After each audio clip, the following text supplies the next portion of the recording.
Are you looking for a faster video? Well, today it's a live stream, and I know you're probably looking for a really nice and tidy edited down video, but I have ways for you to make it faster. You can click that little gear on the YouTube settings right there on the video and adjust the playback speed, make me sound like a chipmunk, and it'll go a lot faster. You can also look and see if there's timestamps for this project in the description, and if you're on a desktop, you can hover over the time bar at the bottom of the screen and see if it's chunked up into chapters, and then that way you can go directly to the step you're looking for. And lastly, you can also tap on the screen on the right hand side of the video picture or on the left hand side to make the video jump ahead, forward or backward if you're on a mobile device. And you can adjust that amount in your settings so you can have complete control over how much it jumps. So if you are on a desktop, you can use the fast forward or the rewind, and that will make it go faster as well. You can also enable subtitles, and the little CC on the screen will enable closed captioning. That way, if I am a little bit harder to understand with that double playback speed, the subtitles might help you out. All right, well, I know that it's not a nice little edited video, but if you sew with me, we'll get there together and it'll be lots of fun. And now for the live stream. Happy sewing!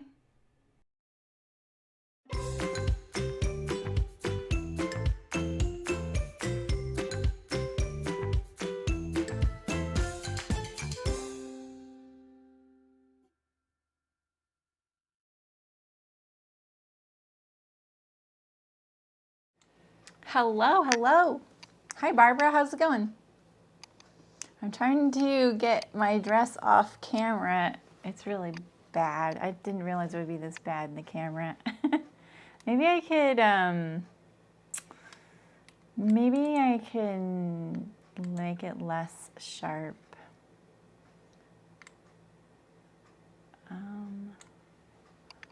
That kind of helped a little bit, didn't it? Am I like soft and gooey looking now? Happy Saturday. How's it going? We're going to be sewing the first part of the Auburn blazer today, and this is part 5 of our sew along, so all the other parts are cutting and fitting, and today actually begins the sewing. And we're not going to do a ton today, but we are going to get that thing you're probably dreading the most out of the way right off the bat, and I promise it's going to be totally straightforward and easy. All right. So, hey, Barbara, Donna, Malin, Beverly, Sarah, how's it going? Yeah, you know what, Beverly, I still keep trying the scheduling thing, and it's just not working. As far as I can tell, it's not working. Maybe it is the same stream, but what shows for me is 2 lives. One that's upcoming and one that's live right now. And so I keep deleting the one that says upcoming, and then I think that kicks people off that waiting. I don't know if there's people waiting, you know. Hi, Delwyn. Hey, Nicole. How's it going? How's it going? So I have the fronts. So we're going to be doing the fronts, the side fronts. These are the pieces you need today. Fronts and side fronts. Your welt pocket, which looks like this right here, the welt. You need your welt facing or your pocket facing. That's this piece right here. And then you need your pocket bag right here. And then we're also going to need the front to do the marking, which I'm just realizing I need one important piece to mark mine. And I thought I had it here. And then I'm pretty sure we're gonna have plenty of time. So I'm gonna be doing the back and the side back, and I'm gonna show you how to do that back pleat. It's not on mine because I'm using the short version jacket, but I'm just gonna do it on a sample for you guys. So, hey Terry. Yeah, right? Welts are so much fun. How do I say your name? Zenifurx? Zenifurx. Is that right? Let me see where my little template is, because I absolutely need my template. And I had it right here. I thought I had it right here. Maybe I didn't have it right here. Maybe it's in my bin. There's so many parts and pieces to this. Let's see here. My bin's all organized, like I'm an organized person. It's pretty nice. Let's get all these pieces here. I'll be pretty bummed if I lost it because it's kind of really hard for me to see the welt.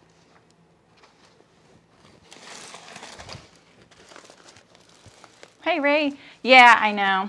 I already talked about that. I'm not sure what it is about how mine connects that it doesn't populate the scheduled stream, you know? I'm not sure what I'm doing or not doing. Ooh, Barbara, that's exciting. Oh, right? Yeah, I'm not surprised. Hey, Lynn. Hey, Angela, how's it going? All right, so let's see here. I'm kind of sad that that little piece isn't just sitting here because everything's been just, you know, sitting here waiting. Like I've been fully waiting and ready. It's a little piece of paper that I drew a box on. What the heck, man? I absolutely need it. I wonder if I'm not recognizing it. Oh, that is so annoying. Okay, here's my sample. Here's this.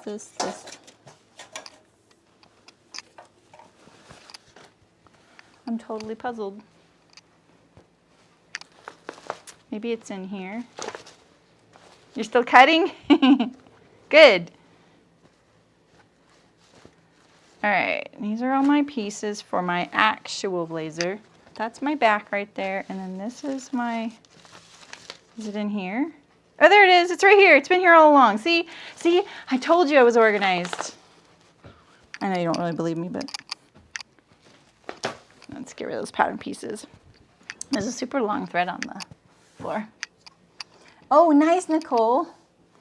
How did it turn out? I make silly mistakes all the time. You didn't start until 2 hours ago. Yeah, it's a lot to cut.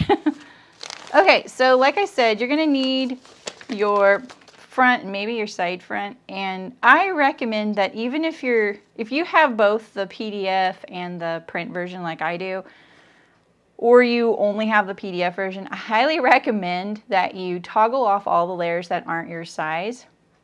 At least that aren't your size down here. Like if you made some adjustments and stuff, but pretty much down here you're like, oh, but it still is the whatever size. Toggle off all the layers but that, and print out these pieces just right here, the side front and the front. And that way you can see your box markings. Now mine looks extra confusing because I shortened mine. And that's because I didn't really shorten it. It's that I raised up my welt because I'm using the shortened version of the blazer and there's no welt pocket on the shorter version of the blazer. But I still want a welt pocket because I really want to show you guys and I really like them. And I really want to have a pocket on my blazer. So I'm shortening, or I'm shortening the pocket but raising it up only an inch. I can't really raise it too much, otherwise it gets up here, you know, and it's like, that's kind of an awkward spot to put a pocket or wear one. And my welt is actually, or my pocket bag is actually quite a bit shorter. Look at how much shorter it's going to be. This is the actual pattern piece, and then this is how much shorter mine is. It's that much shorter. So it's going to be one of those really obnoxious pockets that you pretty much can put your chapstick in. That's it. So, but at least I have it, right? I can like drop my glasses or my keys in there, and that's really kind of for me really helpful because I don't have a purse, and so I'm always juggling. So anyway, all right. So I've got my sample pieces here. So I have just a piece of canvas cut out in the welt and the welt facing. I have just the bottom part of my front and side front, which is kind of hard to tell. I think it's these two right here. And then what I did was I drew in purple the actual welt box that I'll be using. You also need the box that's up here, up there. But if you forget to transfer that, don't worry about it. I'm going to show you an easier way to figure that part out, because this kind of marking here, if you even get an 1/8 of an inch off, your pocket gets a little bit too hard to get enough seam allowance to finish it with. So So this is the other thing, is that I cut out a box exactly the same size as my welt box, because it got really hard to see where this box actually finished over here once I put all my fit changes. You can see my lines are going literally off the paper to get the fit that I wanted. So I printed out only my size, so that's what this is right here, only my size. There's only one line on there. You can barely see it. It's taped together. This is my front and my side front. There's the lengthen and shorten line. And I cut out the box. And that way I have this template. And this will be really great if you want to thread trace or stitch it with your machine, or use chalk, which is what I'm gonna do. So, all right. So the first thing we're gonna do is we're gonna sew our front and our side front together. 1/2 inch seam allowance. I'm gonna start from the bottom mainly because I'm more concerned about this area here than matching my welt. And I'm using white thread so that you can see what I'm doing. I'm gonna bring my camera down today too. Oh, cool, Lydia, that's awesome. Yeah, that was a really fun one, wasn't it? All right, so 1/2 inch seam here. Hopefully you just, automatically cut out a sample to try. I highly recommend practicing on something like this. Again, we don't really care about the bust up here. All right, so we have our side front here. Side front seam. I was thinking about pressing this open, but it really naturally just wants to press towards the side front, so that's what I'm gonna let it do. Now we're gonna take our front pattern piece. You can use your side front as well, and we're going to mark where this welt goes. Hardly. Hardly a magician. All right, so now there are lots of really nice ways to do things like this, like I said, like thread tracing, which means, you use a needle and thread and mark your box. I'm not going to do that. I feel pretty confident with this. This is a very simple welt pocket style. It's not a double welt, and the whole thing just is pretty straightforward. So I'm going to mark this, and I'm because I don't have my side front here, I'm actually going to mark it here at the side seam too, just as a guide. Just giving myself a little bit of a guide. All right, so get this off my paper here. My pins are so short, I gotta be really careful that I don't pull them out.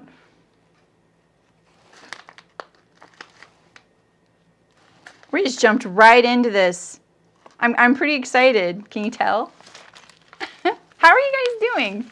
Sorry, I just jumped into it. All right.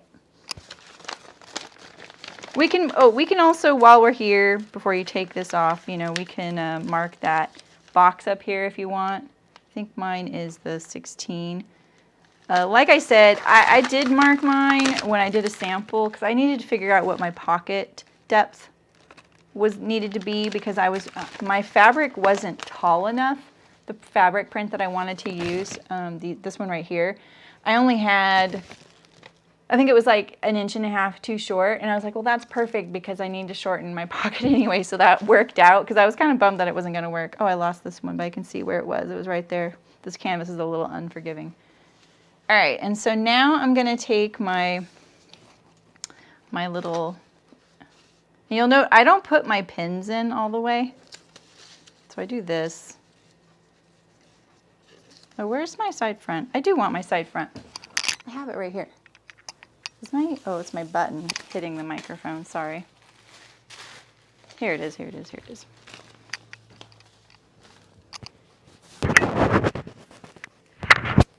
Oh, I put a safety pin on, that's what it is. When I was wearing my Paddington top, I didn't have anything to clip the microphone to, so I put it on a safety pin. All right, so let's put our side front. And you'll notice when I'm doing this, I'm lining it up to the outer edge because there's a 1/2 inch seam allowance on this edge that we've already used. All right, so same thing. Mark your box.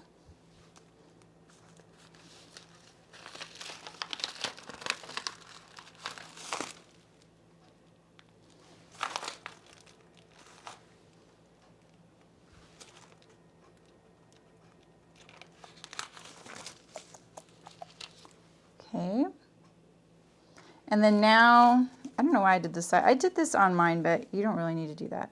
Just do these 4 here. And then just put your box here. Oh, that's really funny. It worked perfectly when I did it earlier. What the heck? Okay. Put your box on there. I think my box is a little bit, my markings on my pattern pieces are a little bit off, and that's why I made this box in particular, because I trust this. I don't trust my pattern pieces since I've altered them so much. So I made this little box so that I know I'm staying true, and I can tell you the measurements of it if you would like. I think it's not quite an inch wide, or maybe it like perfectly an inch wide. Yeah, it's perfectly an inch wide. And the length is probably about 5.5. Yeah, it's 5.5 inches, but at an angle. All right, so I'm going to center this box over my marks. And I'm going to trace it. Don't move leave your pins. Like, I'm just moving them over into the corners now, like this. I'm going to mark my corner. I'm using a soapstone. I don't want to call it a chalk because it's soapstone. It's literally soapstone. A soapstone marker. I'm really liking this thing. All right. Let's do it on the other side now. If you do thread tracing, you don't have to do this twice. It's great.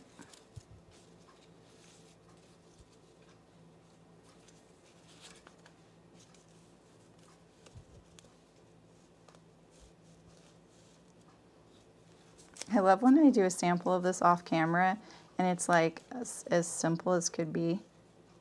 And then when I go to do it with you guys, I do something different and I can't figure out what I do different. And it's a little different. Okay. All right, same thing.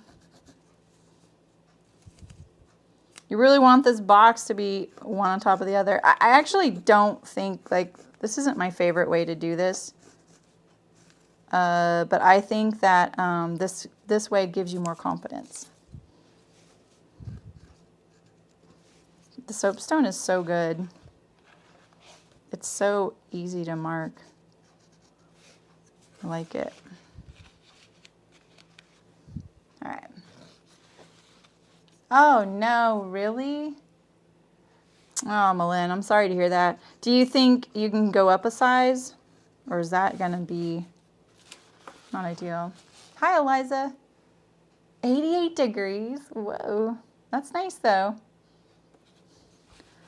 Which one is she making? I feel like she told me. I'm going to make sure this line is straight. You really could just do this. You could just mark your 4 corners and then draw a straight line.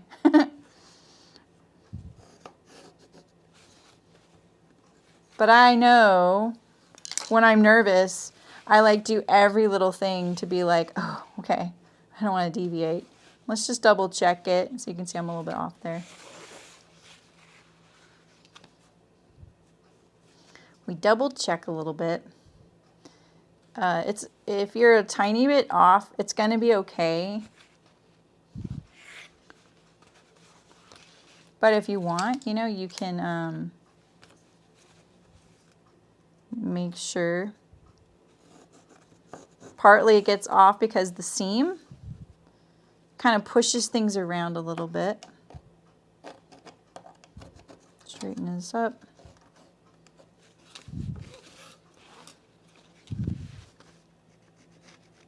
Okay.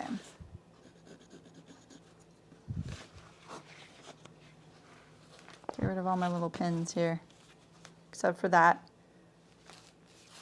box right there, because and there's a box over here too, right? There's a box, I just don't have it on mine. It's down here, but I raised it up. That's where those would be. I don't know why on this tissue printed paper it is only a single layer on this side, but on my other, it's like a ton of sizes. So I found it really confusing. All right, so now we have our welt marked. And we're gonna clean finish this facing. So you're gonna take your pocket and you're gonna mirror this angle here. So this one goes to this pocket. So if you have a one-way print and you want the one-way print to be right side up on the back of the pocket, the palm of your hand, this is how you want to position it. So in other words, you know, this is right side up. This is a smiley face. It just brushes off. Oh yeah, I saw someone's having it like a tea party. I didn't see that. What was it?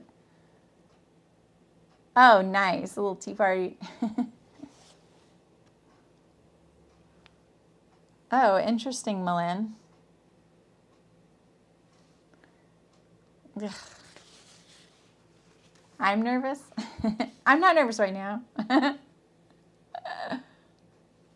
All right, so if you like, you can just overlock the bottom edge here, or you can turn it up and iron it. We'll pretend like I'm ironing it here. It's a little bit stretchy, so be careful because it's on the angle, so it gets a little, you know, stretchy because of the bias. Oh, shoot. I just did it the wrong. Wait. Oh, yeah. Sorry. You wanted to do the straight edge. Oh, my gosh. I did that on my sample, too. It's one of those things where you're like, mind flips things around because you're assuming it goes one way. Isn't that funny? That happens to me a lot. And then I'm like, wait a minute. I thought I knew what I was doing here. And then I'm like, oh, yeah. You do, but you're assuming it differently. All right, so we're just going to edge stitch this bottom edge here. My favorite way to do this, maybe I'll show you on my real blazer, is to actually sew this right sides together and then flip it up. It's just a little bit nicer, but it doesn't matter. This is inside of our pocket. Only the palm of our hand is going to see this.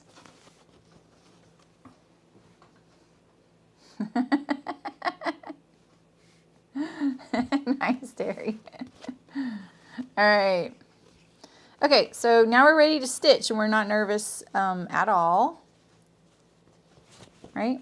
Okay, so you're going to flip up your pocket to the unfaced side. We just faced this side. You want to put that unfaced side up here and that faced side down, all right? And so remember this box up here? So here's the trick. You want this box to be, it's about, I want to say about 3/8 of an inch above. I'll give you a precise measurement here. So if here's my 16 and there's my 16, if I were to draw a parallel line, yeah, it's like 3/8 of an inch. You have to get this seam allowance correct because when I did my sample, my seam allowance was so narrow that it was really hard to finish the top edge. You're going to center this pocket.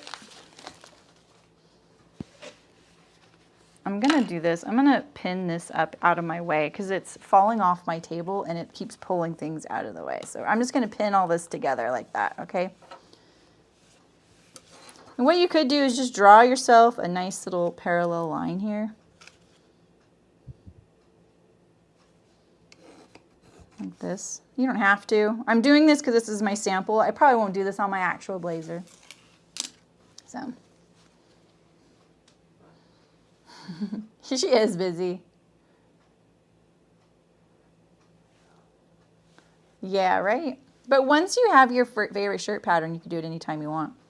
All right, and so this box is about 3/4 of an inch past the box over here. So we'll just put it like that and line up that edge. Make sure the seam is pressed open. We're just on our sample one, so we haven't like ironed anything or anything. And let's see how much we're folding back here and folding back here. It's a little less, so let's slide it over about 1 inch. about a little bit more. So let's do a little bit more. Okay. All right, so now pin the heck out of this. When do I ever tell you to do that? And pin away from your box. Don't pin near your box. You know, your box is right there, right? So pin away from your box. Oh, you know what? I forgot something. I forgot the welt. Wait, let's do the welt first. We gotta do the welt first. I'm really, really sorry. My bad, my bad. I'm not reading the directions. This is the one I want like this. Yeah, okay. So this is the welt you want. You want to fold this in half. And we're gonna sew across each end at 1/2 inch. Good thing I caught that. We would have been sad not to have our welt. This is the part that makes us nervous. We don't realize it, but this is the one. This is the piece. Now, you see how there's this little angle right here? You really want that.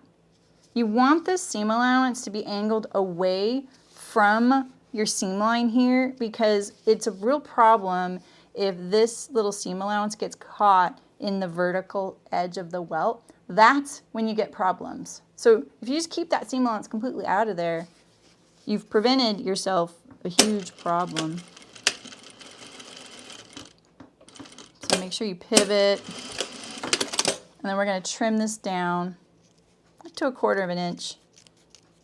And we're going to clip this corner here at the top. We're going to clip this corner here after we trim this side down. Okay. Flip it right side out. We can fuss with how perfect this part is when we get to our real one.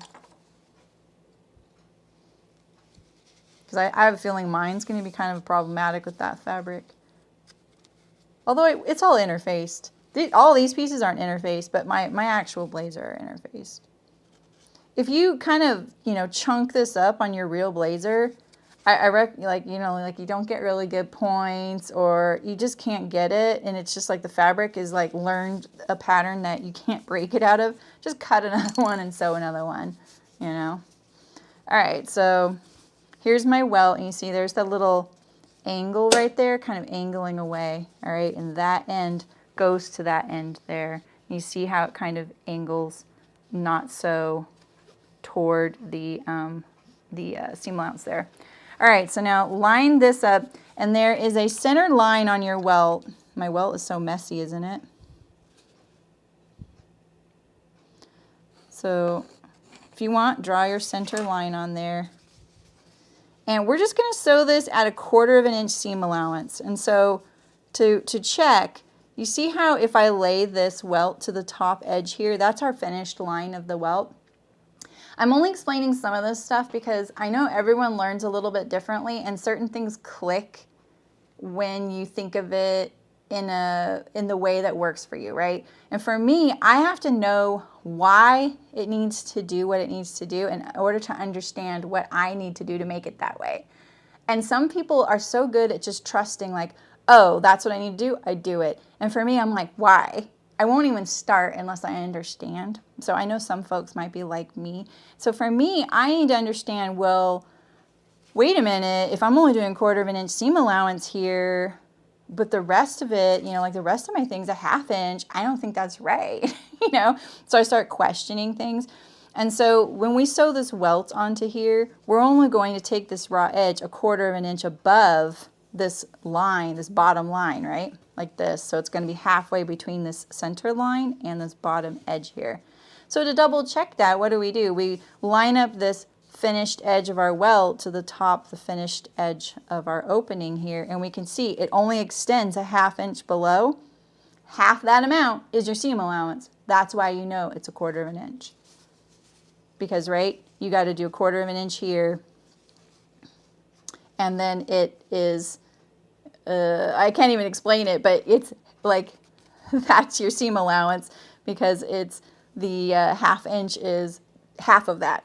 It's 1/4 inch. Oh my gosh, that really kind of ruined that little explanation. But all right, so we're going to line this up, and you really want your seam line of this thing to be inside your box. I know my box is really messy right now, but we're going to put that 1/4 of an inch. In fact, let's make sure, because my box over on this side is so much better. We'll just do this. We'll do this, right? And we know, oh, okay, there's my thing there. Okay, and there, 1/4 of an inch, like that. And remember my pen too.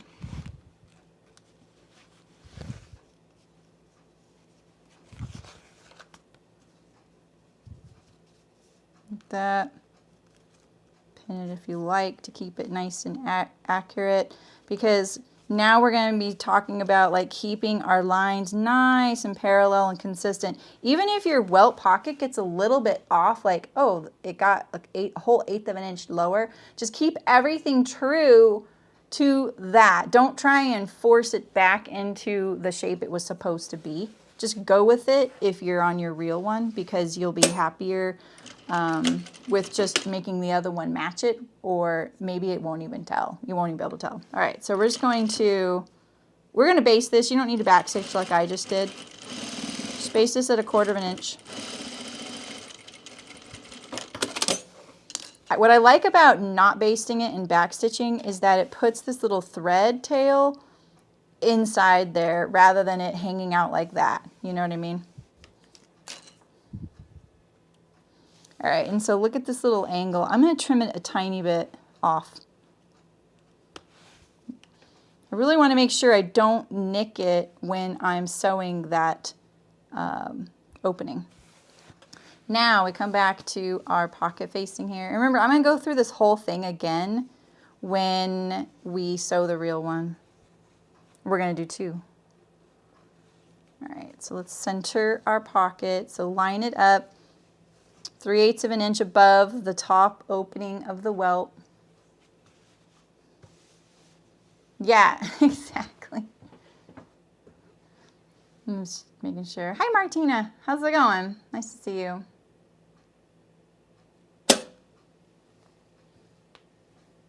Yeah, this is a test for the welt.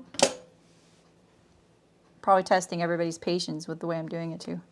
All right, so now we're gonna, okay, fine. We're gonna pin the heck out of this on here.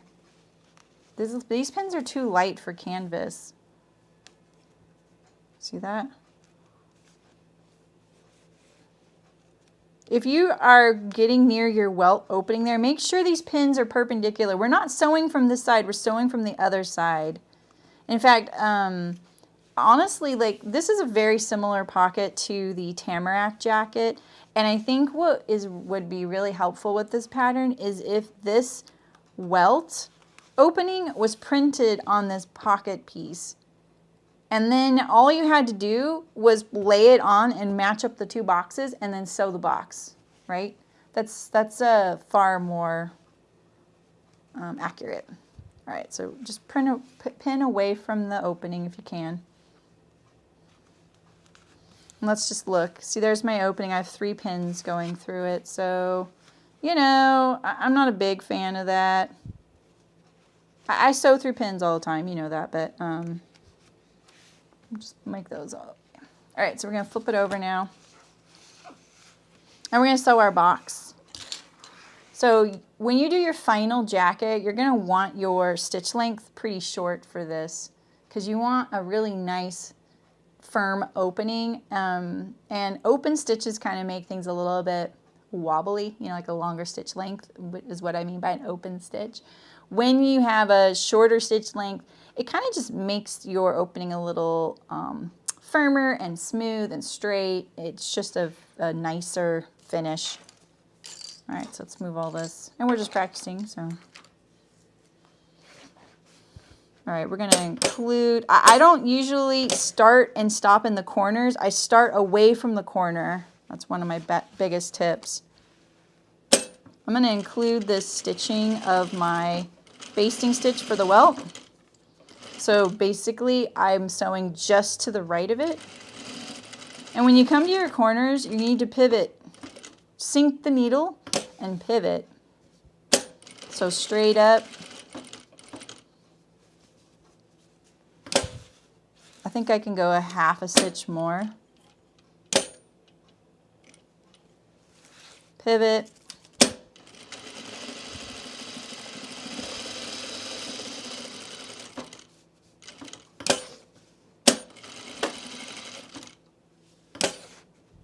And then you want to line up with your original row there. So I need like another half stitch. I hate half stitches. They're so inaccurate.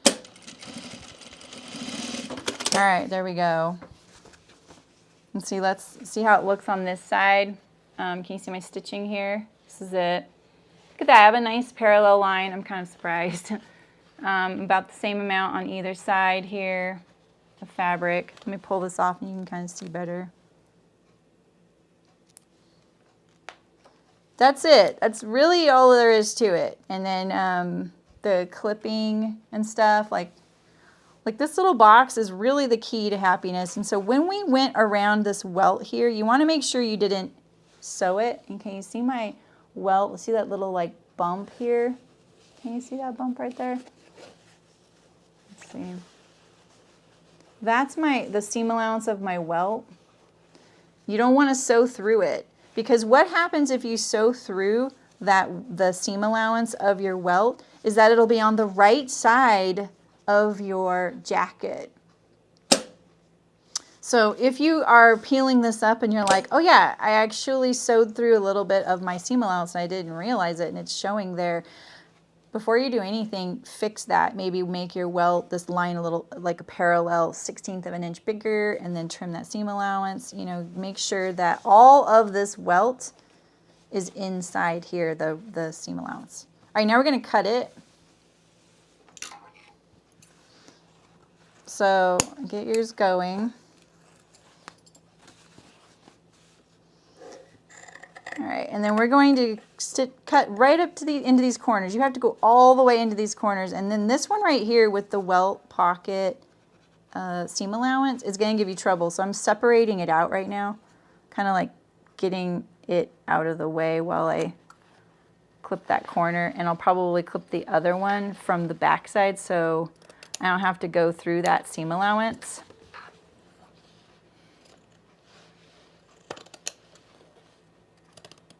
You have to go all the way into the corner. You don't want soft corners. You don't want it to pucker. You need to go up to the corner. Don't be shy about it. If you go through, I'm really sorry, but you need to make your welt a little bigger, and then you may be into this realm of making your welt, which is this piece here, a little bit bigger too.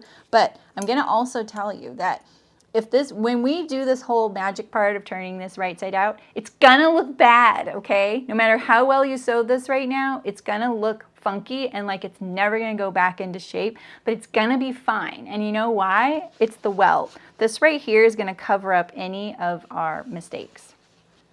So, all right, so where's that one corner I didn't get? This one right here. So let's get that.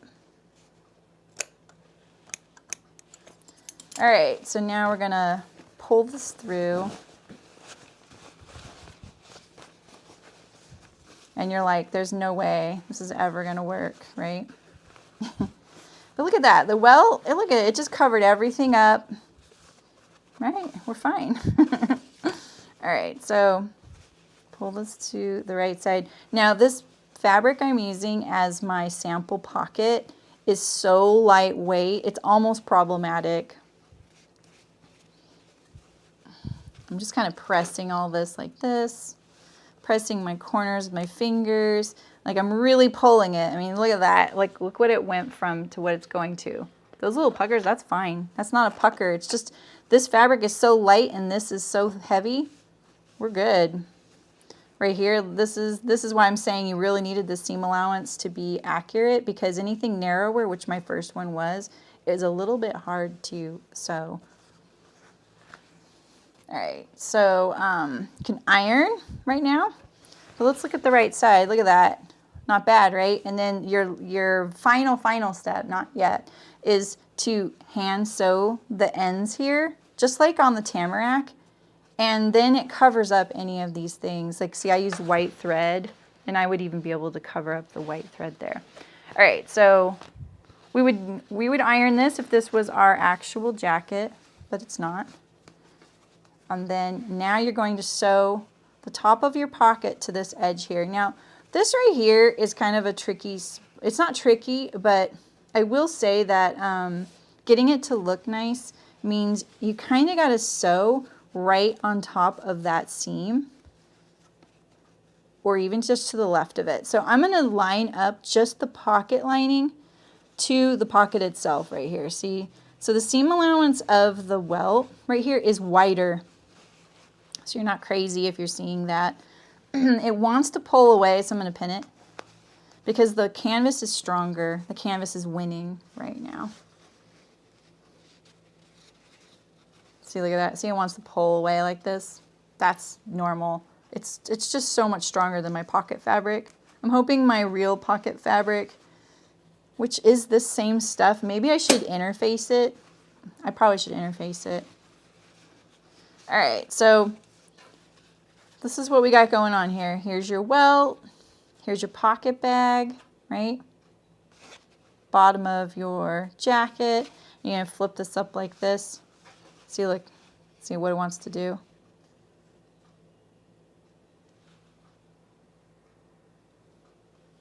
Someone's here. No one's ever here on a Saturday. All right, so I'm lining this up here. And we're going to make sure this corner right here is nice and flat. And we're going to sew right through that corner. All right. Can you see okay? I can't get much closer. So see this? This is what we got going on here. Let's fold all this out of the way. This is my blazer, bottom blazer. There's my welt, right? There's my pocket. We have our pocket. These are our two pocket edges. Line them up and sew across and try and keep this nice and straight.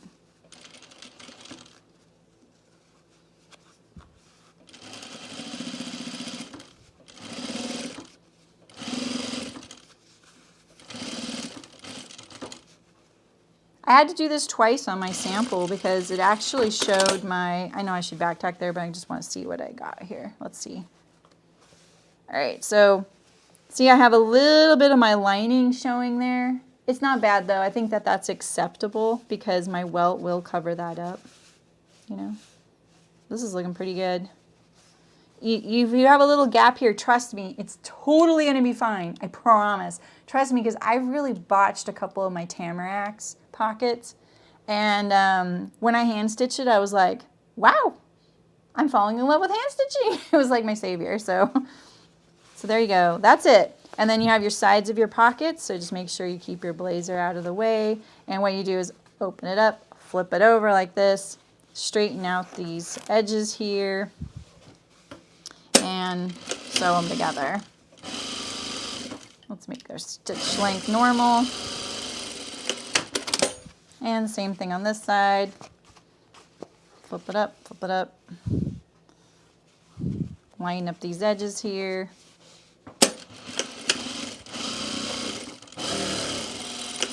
A lot of welts, like I think where a lot of anxiety with welts comes in is that you have to sew right here perfectly. You don't really have to do that with this. If you want, you can, but you really have to, and it'll decrease the volume of your pocket if you do so. But you know, if you want to maybe stabilize it, you could just sew across this bottom here like this. And it does kind of give your pocket a little bit more stability. You see how this one's a little loose right there and this one's not. But I also didn't do a very good job. Like what I could do is overcorrect a little bit more. And look, now my lining is barely visible. And then when I hand stitch that shut, it'll be done down. Now, if you want any top stitching around your pocket, you need to make sure you lift your pocket up out of the way to do so. But it's kind of snazzy when you don't have to do that.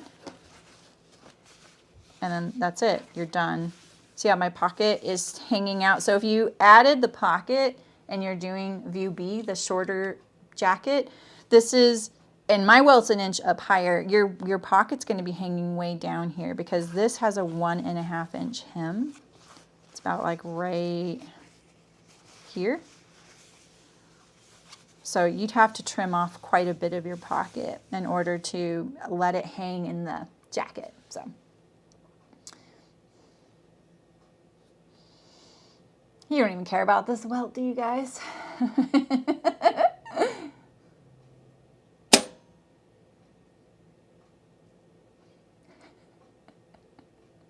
Okay, cool. All right, so are we ready to do our real one? You're ready, right? That's what the back side looks like. So remember, I just did that extra stitching through the ends there, so you see stitching there. And then you don't have to finish any of these edges because they're going to be inside your jacket. Now, if you aren't lining your jacket, this is going to be exposed. And this is, I feel like, one of the flaws of the Tamarack jacket is that you line that jacket. You're really not lining the jacket. Really, you're just backing the self fabric with quilted fabric, right? So you can see the inside of your pockets, the inside of your jacket, you can see the pockets hanging down. And so when I sewed mine, I matched the print of my lining and then I hand stitched it down, and so they're almost invisible. But it was a little bit of mental gymnastics to sew it that way because the pattern has you sew, that's the other thing, is the pattern has you sew the right side of the pocket lining to the inside of the pocket, but the jacket's not lined, so you'd see the wrong side of your pocket bag hanging down in there. So you're ready for the real one. Woo woo! Okay, you are. Yeah, Sarah, don't let it scare you. So there's a lot of really hard welt pockets out there to sew, but I feel like it's all in the fabric selection and the prep. It's just a bunch of short, straight seams, you know, and being accurate with your seam allowance. This is one area you kind of want to be accurate with your seam allowance and straight, and sinking your needle down at those corners, clipping the corners, ironing. We didn't even iron and we got a pretty good result, I would say, you know. I'd be happy with that because this is like cheap canvas. So if I hand stitched that shed, it would look pretty nice. Oh, nice, Lynn. I love it. That's great. Okay, let's do it then. Let's do this. Okay, so let's do all these steps again. We're gonna sew. I need to change my thread color, you guys. So I apologize, it'll be a little less visible now.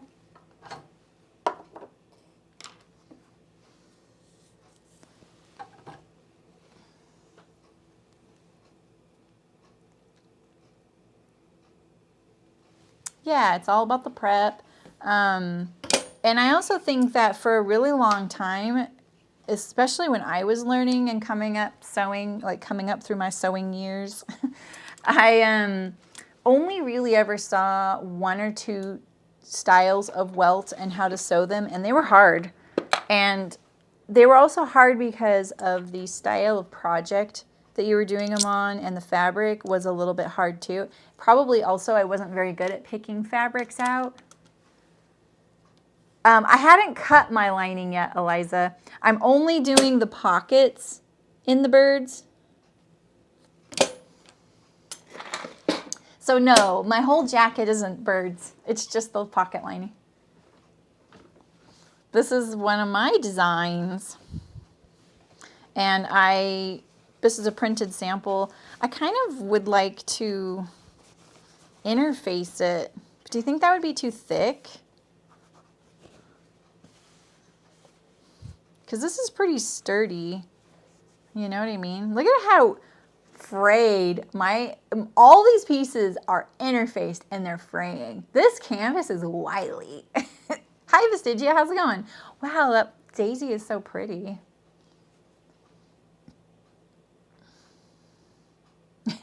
Yeah, right, Carrie. Thanks, you guys. I felt like, yeah, this fabric is pretty simple. I know, it was either between this or I had the pink background over there too, but I liked this one. I thought it was better. Okay, so let's see. Do I line it or not? I mean, interface it. It'll probably be fine. Okay, So did I change my bobbin? Oh gosh, I did. I don't even remember doing that.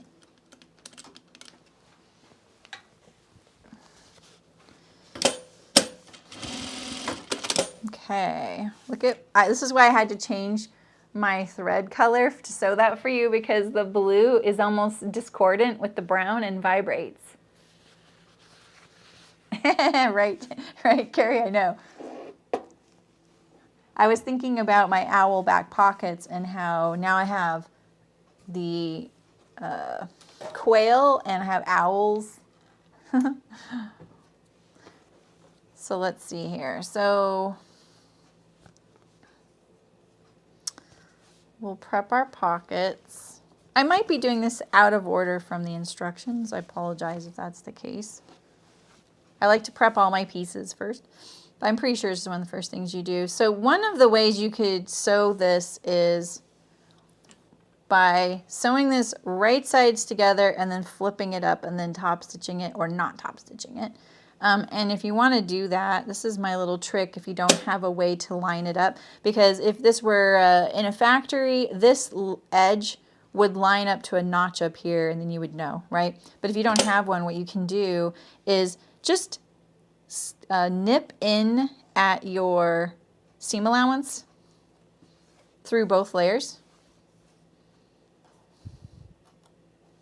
And then when you turn it down and line it up and sew there, that should give you the right amount to flip it up. What? Oh my gosh, I did like the most microscopic little nip there.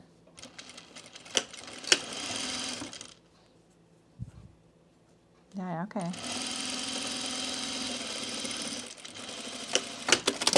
And then that way when I fold it up, hopefully, you know, it all lines up there.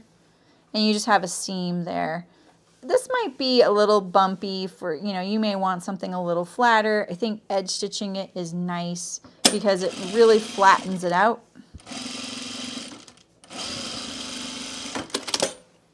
But the seam there makes it so that there's no lip of a fold. The linen weight, I don't have any here. The linen, my lining, you mean, Martina? This isn't linen. This is just the, I think this is the cotton lawn that's in beta. And this canvas, I would imagine, is about, I'm going to guess 10 ounces.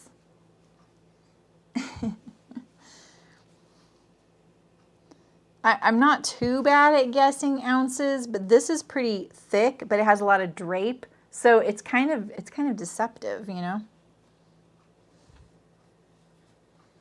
I think the more accurate way to measure weight is GSM, but don't quote me on that. I was not a textiles major, and it is a very complicated science. It's literally a science. Okay. Where's my, okay, there it is. And I bought this canvas from a place that doesn't shop online. It's a linen cotton canvas though. Very different than the one I get from Spoonflower, which is much smoother. I really like the linen cotton canvas from Spoonflower, and you could actually make a blazer out of it. It would be really nice. It'd be very crisp, and it would break in really nicely. In my opinion, it would.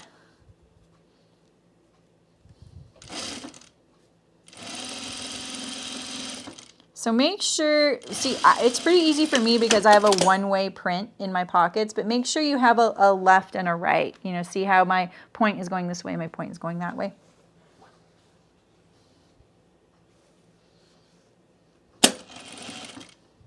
This is officially our first bits of sewing on the blazer.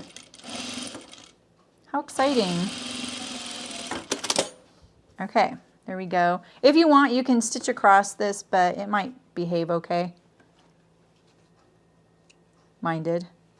All right, so we can set that aside. Now we're going to sew our welt here. So right sides together, remember 1/2 inch across each of these ends and make sure you include this little whoop-de-doo here, this little shape. That, so do the boop, boop, boop, boop, right? Hey, D-Mac, how's it going? Yeah, it is kind of slubby, but it has a gentle sheen to it because I think that's the linen in there. It's soft. Yeah, I love this. This is my favorite, one of my favorite colors, D-Mac. I know yours is purple. I like purple though. Make sure you, when you do this little whoop-de-doo here on the side, what you want to make sure is you're pivoting at that 1/2 inch seam. So meaning a 1/2 inch away from this edge here. You know me, I'm not that precise usually. I'm just trying to make sure you understand that you have to get this shape here. That's what helps make your welt pocket really successful. All right, remember we're going to trim this down to 1/4 inch and nip your corners. We're committed, everybody. This is it. I didn't go all the way to my fold in, so I'm actually going to re-sew this a little bit. Okay. Woohoo! D-Mac, you would have been so proud of me last night. I was playing with Stormless and Mr. L, and I clutched a game of Fortnite. It was so awesome. And kind of unexpected, to be honest. It was luck. I mean, it was all skill. All right. Same thing on this side.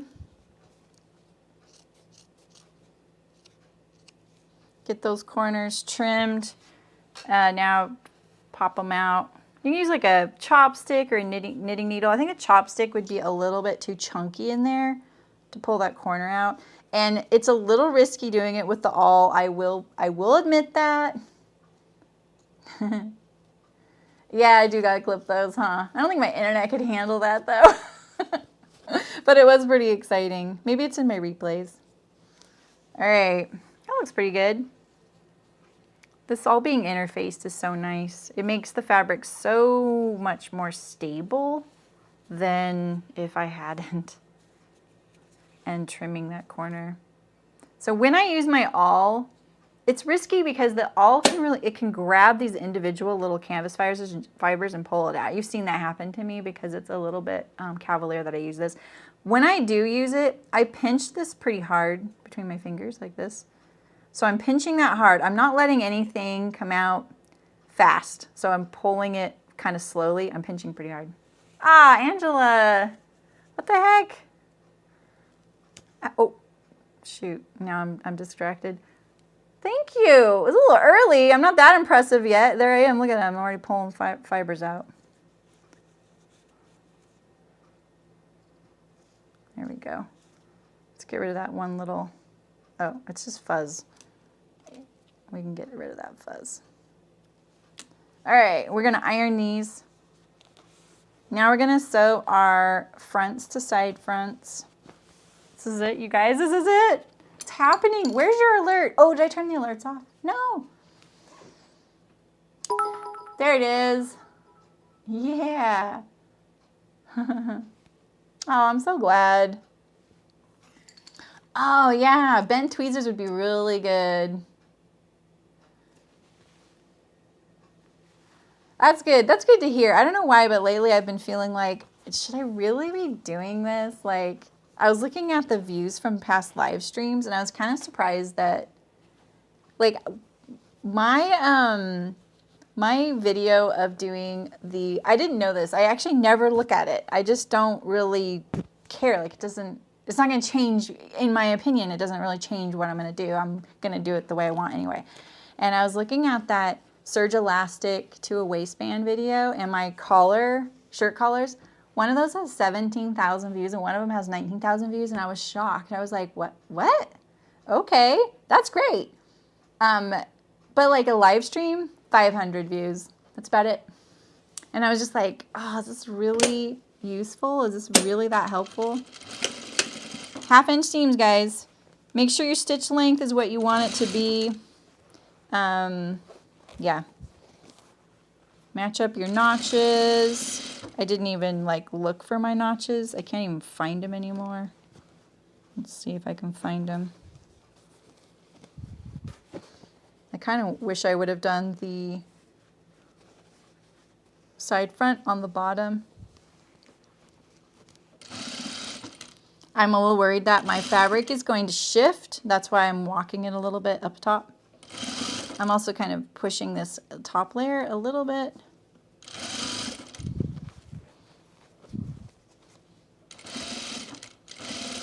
Let's see how I do without pinning. Well, there's my notch. But where's the notch on the side front? Like, great, there's a notch there, but I don't see a notch over here, so we all know I notched it, remember? Okay, so you just don't want to stretch this at all.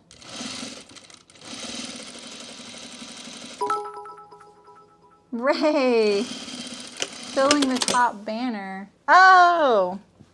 Oh, I don't think I've ever noticed that. Thanks, Ray. Look at your cute little smile. Ah, those Streamlabs things. Sorry, guys. All right, so we have this one side front here. Look at that. Looks good. Looks good. I have my horse here. I have the roll line. Look at me. I feel so professional. All right, let's do our other front and side front.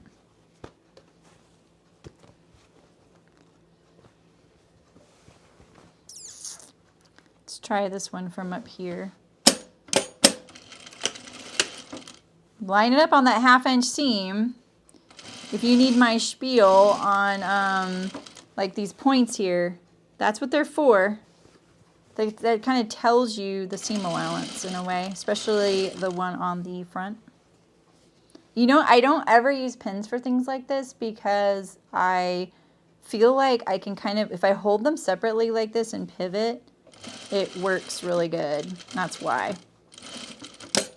Lift up your presser foot, walk it a little bit, make sure. Oh, how did I attach the roll line? Oh, using the pattern, Barbara, I just made a mark at the top and the bottom and just put it right where the line was. And I followed the instructions for that. I didn't like come up with that on my own or anything. And it's optional. I just did it because, you know, it's there. Hi, Martina. How's it going? Yeah. Yeah, I had questions on, like, the order of these things because interfacing to interfacing. Lynn, you guys, thank you. Interfacing to interfacing is a little bit nerve-wracking, but this worked really good. So this is the weft. This is the horsehair. Sans horse. And then the roll line piece here. It's fused. It's all fused. But you can run a line of stitches through it to show the roll line also. Thanks again, Lynn. Thanks again, you guys. That's awesome. Oh, the banner's like emptying. Look at that, Ray. Now it only shows one. All right, so now we're going to mark our welts. Let's iron first, because if you're doing something like a chalk, you don't want to lose it when we iron. So let's go iron right now. Isn't it funny how on this camera the color isn't changing too badly with this turquoise? I was a little worried about it. On my pattern camera, it looks really terrible. Okay. Warm up, baby. Come on, come on. Let me get my... There's just so many pattern pieces. The weather here is incredible too. I'm pulling up my stream on my phone. Gosh, that was like almost instant.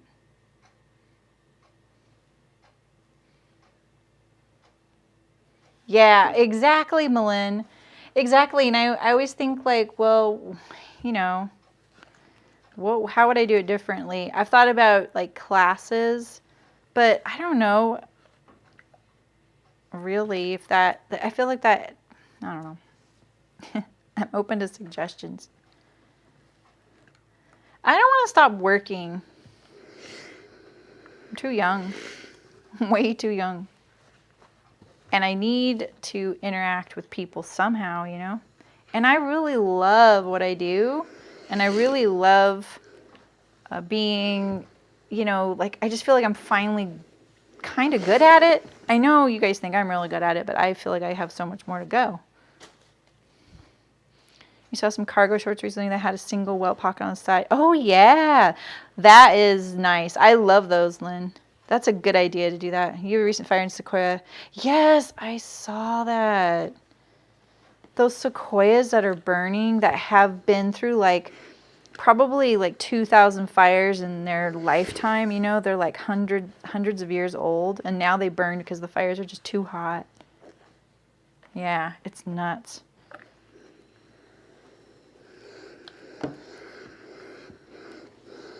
All right, so press this nice.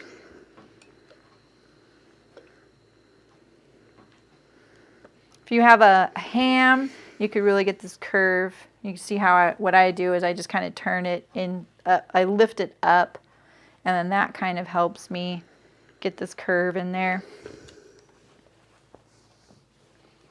for the boobage. It's good. There's a little bit of a lip here. That's a fuzzy and that's a fuzzy. They have, Barbara. I haven't clipped it, Eliza. I might, but I'm not focusing on that quite yet. So I may end up doing that. I'm gonna, when we start getting into the like construction of the whole jacket, I'll definitely look at those kinds of things. You might need to. I think it's a good idea. I'm just not doing it today. So in other words, what I'm saying is I might, so don't take whatever I'm doing today as this is how it's going to stay.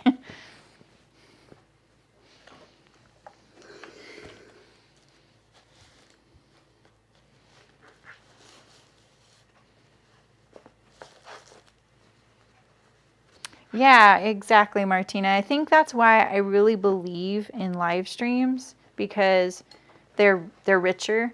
But I totally understand why they're just too long for folks. Which is crazy because I will watch hours and hours of gaming streams and it's no big deal. And it's live, you know? All right. So you can put a stitch across the bottom of this if you like. We have our pocket here. We have each one. We'll start with our left front since we've sewn one of those before. Separate these out. All right, and so this welt is this one here. And this pocket is this one here. Okay. Now let's get our pattern pieces.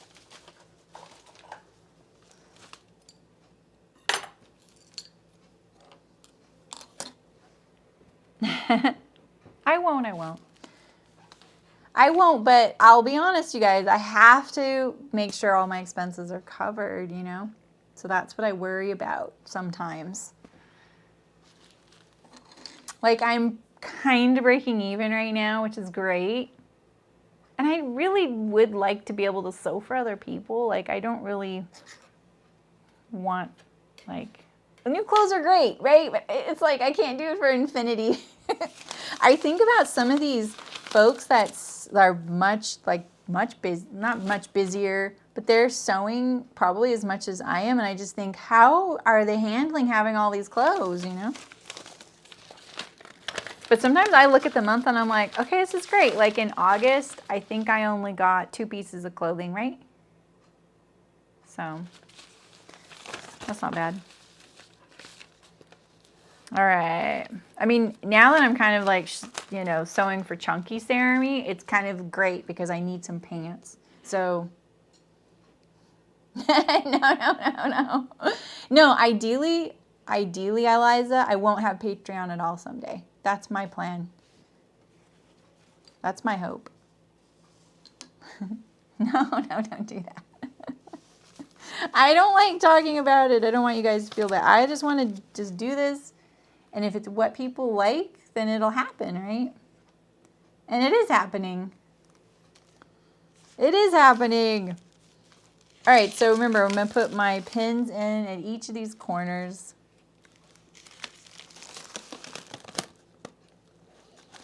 Like this. Oh, I just pulled the wrong one out. Lovely, lovely.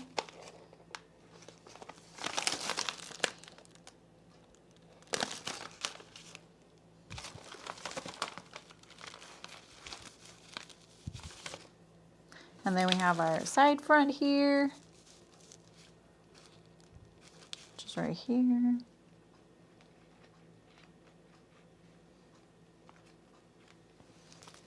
What do you think about doing some sort of like live sew along class type of thing? Because I need to sew on the welt, Barbara.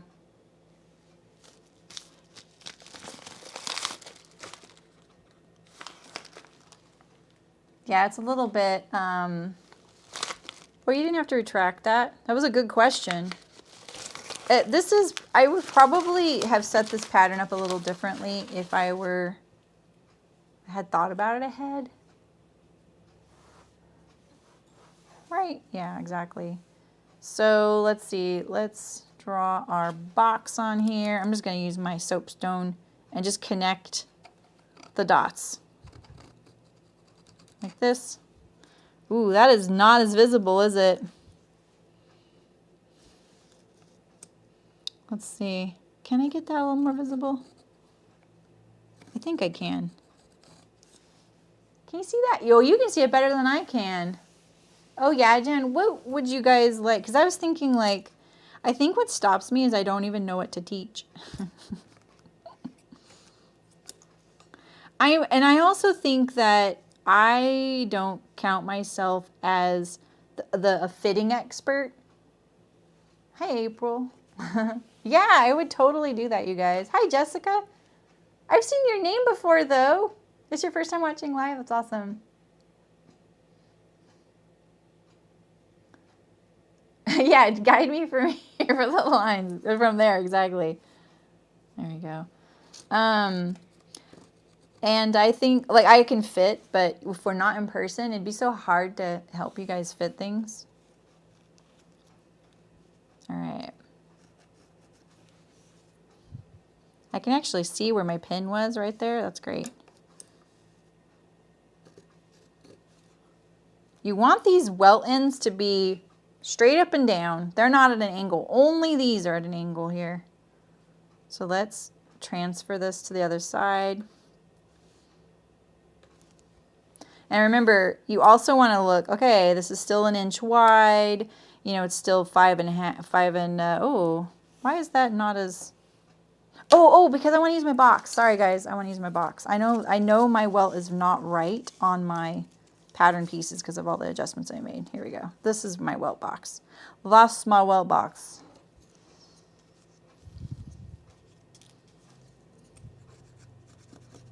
That's okay. That would have been obvious because my welt would not have fit.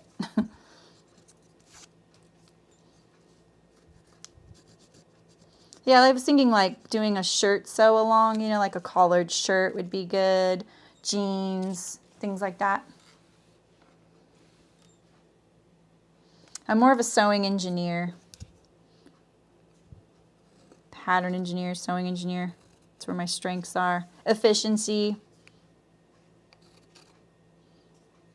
This little bump with my seam allowance really makes it inaccurate. There we go.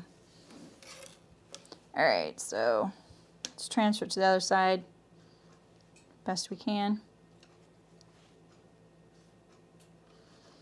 See, the actual sewing of the welt, it really doesn't take long. It's just this,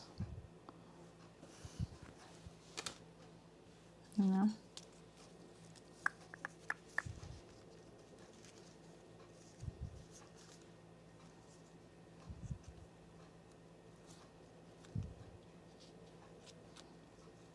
Okay. I love it when it just like sits there. It's nice. I'm going to use my Chaco liner on this side because I don't care about the chalk on the wrong side. I care about it on the right side because the yellow has a little harder time disappearing. The pins are, you know what I'm going to do? I'm going to pin my paper here because I want my corners to be really good.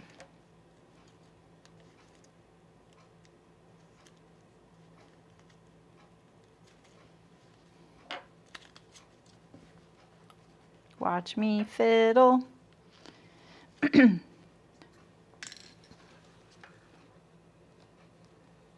Oh my gosh, there's lots of talking.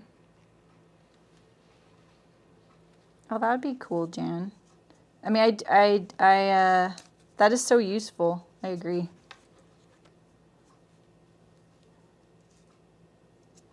Yeah, we could totally do a poll.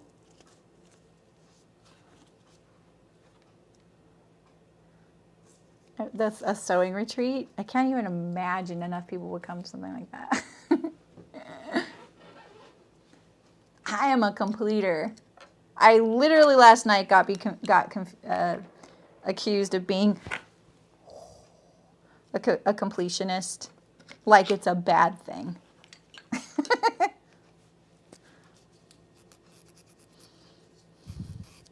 All right.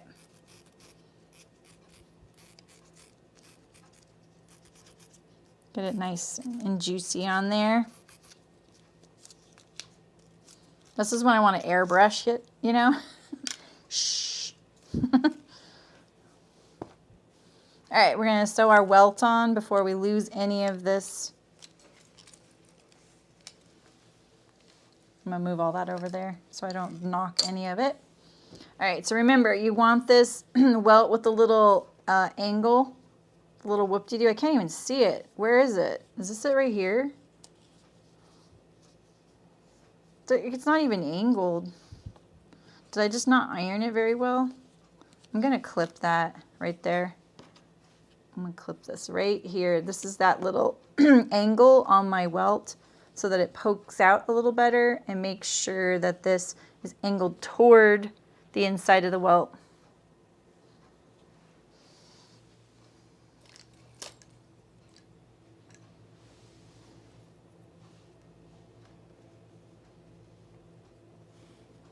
Yeah, you should totally do that, Carrie. In our Facebook group, is that what you're talking about? Yeah. Really, Jan? Oh, that would be so fun. Okay.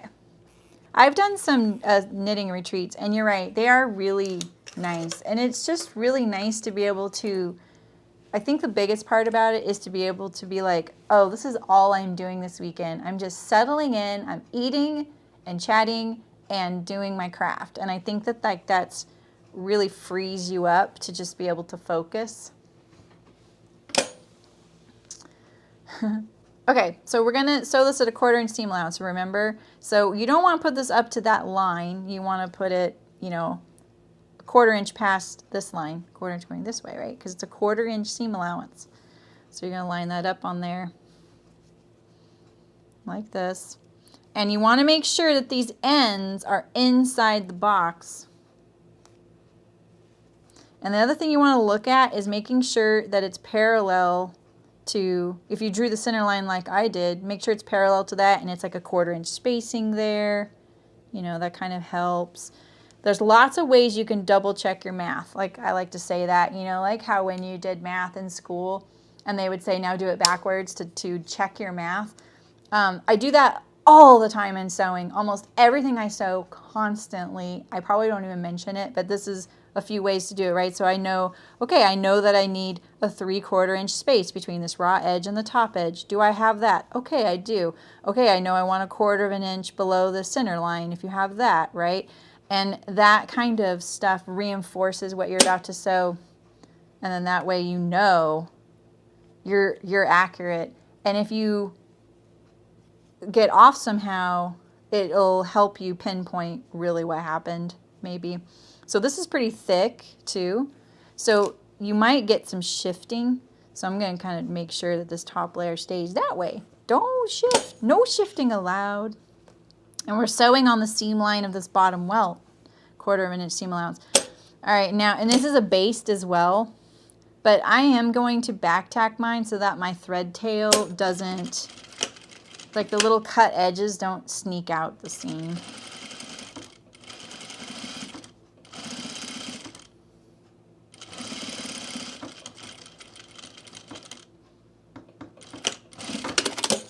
All right, get rid of those threads. Let's see how it looks on this side. It's pretty good. You can see there's my line, but the yellow line's a little bit wobbly. Does it look wobbly to you? It's really wobbly to me. Do you mean past this way? That's because when you sew the welt, you need it to finish inside this little opening here. You need to be able to, because if you sewed, like right now, this is what I just sewed, right, with this seam allowance pressing up. And if that seam allowance goes past this seam here, what happens is the raw edge of this seam allowance is on the right side of the blazer. It would be sticking out past this opening edge. And you also need this to be able to kind of swing up. So you need just to be able to go boop like that.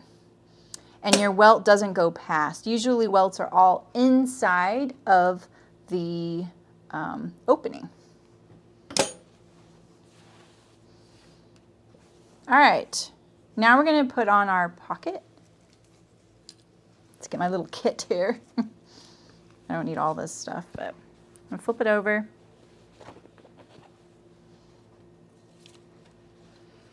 And we don't really need any of these things here. We're going to need a bunch of pins. Oh, I'm sorry. You need a pin on the side though. All right, so remember you have your facing at one end, and the end without the facing is going to go up here.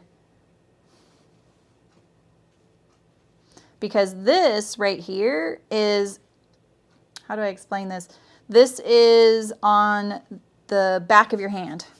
So once this is sewn here, it's the back of your hand, and then, you know, this is going to come up and sit behind it. So when you peek inside your pocket, you see actual fabric. So we're going to sew this to the opening here, and you want it to go between those boxes there. And then the other way you can check is I'm going to draw a 3/8 inch parallel line to this top welt here. This ruler is, I like it a lot. I like the size of it, but finding the 1/8 in the middle is so much harder than my red one. But what I can see is my yellow chalk line there. All right.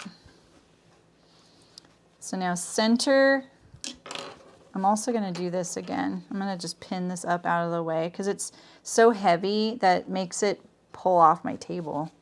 All right, just like this. All right, so now I'm going to line up this raw edge to that edge there. And you want to center it over the welt this way, right? So what I like sometimes do is I go like this. I'm like, okay, that's centered, right?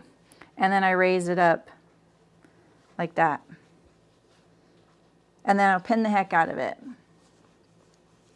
Because remember, we're going to sew this on the back side. You know? So we're going to sew this on the back side. It's kind of an interesting way to do it. I would much rather sew this from this side. And you know what? You can, actually. I'll show you how. If you're sewing the tamarack jacket, it's a very similar welt construction. That's one thing I like, but sometimes dislike about the home sewing industry is that there's a lot of similar styles of construction for certain things. And what I like about that is because it's like, great, I've done this before, or this is really familiar, or it's easy to find a tutorial, you know. What I don't like about it is it might not be the absolute best way to sew it for you.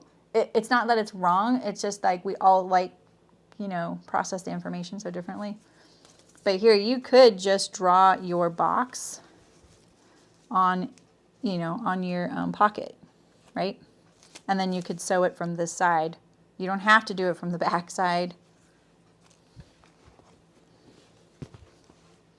All right, so if you want to double check because you're nervous, but you aren't, this is no big deal, right?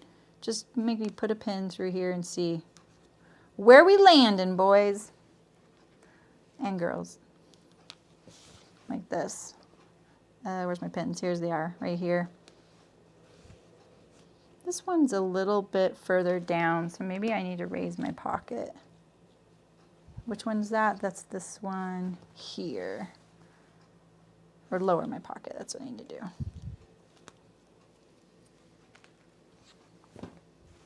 Or do I need to raise the marking on the back? Oh no, I do need to lower that a little bit. I can see it. Okay.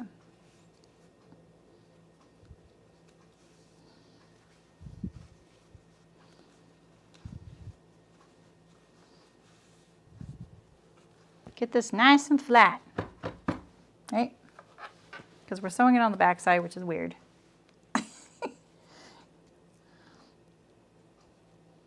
This is why it would be really good to have it just printed on the back of the pocket lining. This is a little bit extra steps to do it this way. There's so many deer out here. Yesterday I saw 5 of them and they were all excited and running around.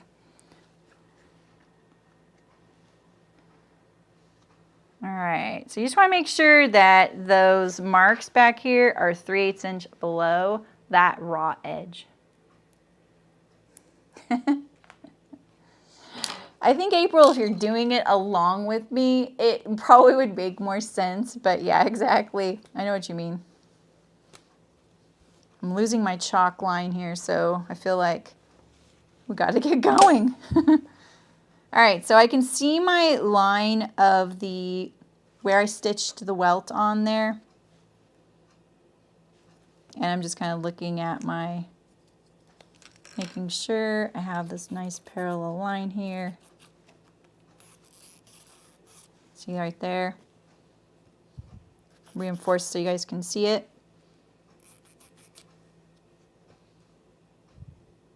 I think it's like 5.5 inches long, straight, you know. All right, let's do this. All right, lower your stitch length. Nice tight one. Don't start in the corner. That's just a pain in the butt waiting to happen. All right, just start in the middle. Include your welt stitching, so make sure that the stitching where we basted the welt on is inside the box. So it's to the left of your needle right now. And remember, when we pivot over here in the corner, you need to be in the corner, but you also need to be off of the welt that we sewed. We don't want the seam allowance to stick out past this edge, because then it'll show on the right side.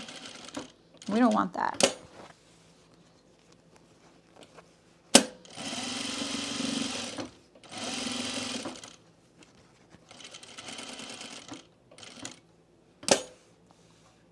I feel like that got narrower there. Do you see that? I'm going to check that before I cut.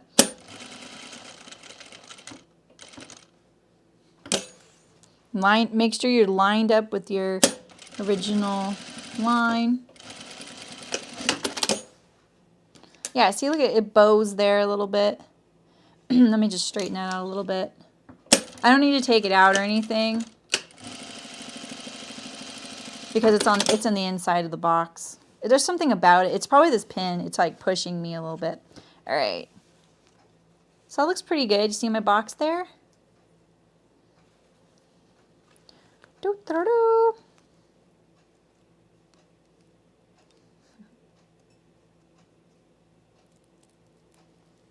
You're going to be fusing. Yeah, there's a lot of, it doesn't take that long, Lynn, I promise. I know. I felt that way too because I did it on camera and I was like, I didn't do all of it though. I didn't do like all the hems and everything. Hey, it's easier than the sewing, right? Okay, so there we go. Make sure your box is off of your welt. So, and you can check. Look right now. Don't just go, it's gonna be fine, it's gonna be fine, it's gonna be fine. Because that's what I do. I do that all the time. I just think, okay, it's gonna be fine. I'm not even gonna check, it's gonna be fine. No, look right now. Just look. Do you see any of your welt? No? Great, let's keep going then, all right? Look at my seam allowance there though. I literally dropped that down and this side is too low. Oh, that's gonna be a pain in the butt, but we got this. Look at that. This is too high and this is too low. That's so weird. You guys literally saw me drop this down. Okay, things happen. All right, so let's cut inside here. It's kind of thick. Let's just get it going. And then you're gonna cut, this doesn't have to be pretty, you know, obviously. Obviously, since I just go for it, right? Cut right up into that corner. You have to cut all the way into the corner. Now, the seam allowance of your welt here is going to bug your scissors, so you may have to, get close and just pull apart these layers and just do them singly. Do your lining, your pocket lining layer, and then do your canvas layer or your outer jacket layer from the back side.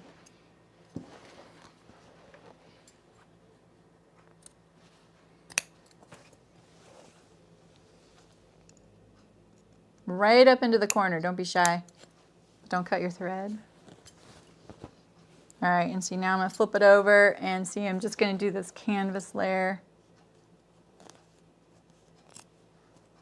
Make sure I see my stitches, there we go. If you're not lining your blazer, like you're leaving it unlined no matter what blazer you're doing, I would recommend interfacing this opening here. And also I didn't realize this, but the Cashmerette blazer has instructions for making this out of knit fabric. Don't be a chicken clipper. Exactly. If you're making this out of knit, I would absolutely stabilize this opening with a bit of interfacing. Otherwise, you're just going to pull your hair out. So, all right, so there we go. We have this all clipped now. Look at my messy cutting. See that?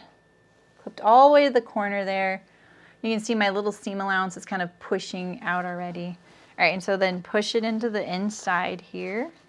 It's gonna look terrible. It's going to, remember mine looked terrible. And then we made it all look great. But look at this narrow seam allowance right here. That's gonna be a problem. Okay, so then just look at each corner and kind of snug it, like I just kind of pull it like this. And look, it looks good. Like when I pull it, it looks fine. So when you pull it and it looks fine, then it's gonna be fine. It's just right now the seam allowance is stronger than your pocket. Remember, it's interface too, so it's definitely winning the battle. But you're going to tell it what you want. And see, look at that. See, no hanging up with the welt there. It's totally free. That's what you're going for. I have quite a gap right here. See that? And I'm pretty sure I can still snug that up with a little bit of stitching. That's interesting because remember I was like right there on that corner. I'm gonna have to do some nice hand sewing there to kind of snug that up. All right, so now we're gonna stitch the pocket top. Let me unpin this here.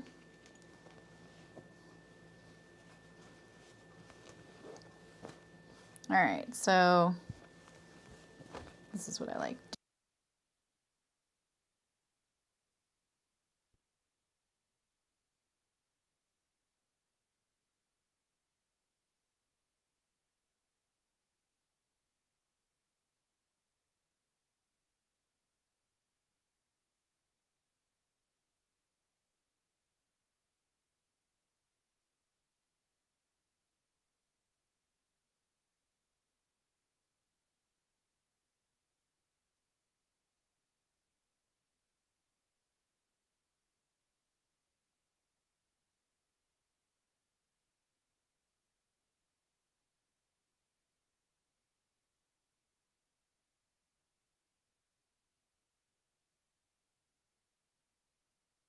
What happened? Am I back? What happened? Why did they go off? How?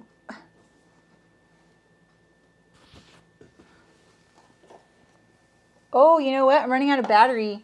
I'm running out of battery. Oh, wow.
Okay, can you hear me?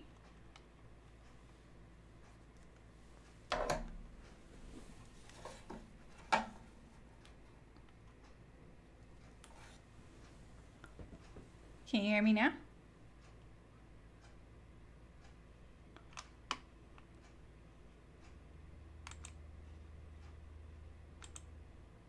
Good? Oh, you can't? Oh. Oh, okay, okay. Cool. Does that sound okay? Ouch. Ooh, I just shocked it. It won't, oh, here we go, here we go. I haven't used my Yeti for a bit, so it's a little bit out of whack. There we go. Does that sound okay? Okay, cool. My microphone didn't charge. That's so weird. It was plugged in like overnight, so I didn't notice it. I should have checked it. Here. Okay, good. You can hear me. Hey, Megan, how's it going? All right, so did you guys miss anything? Did you guys miss anything? So I'm just wrangling this edge of the pocket to the other. Right? So we're just lining up these edges here. Oh, look at that narrow seam allowance. Yeah, that's so annoying.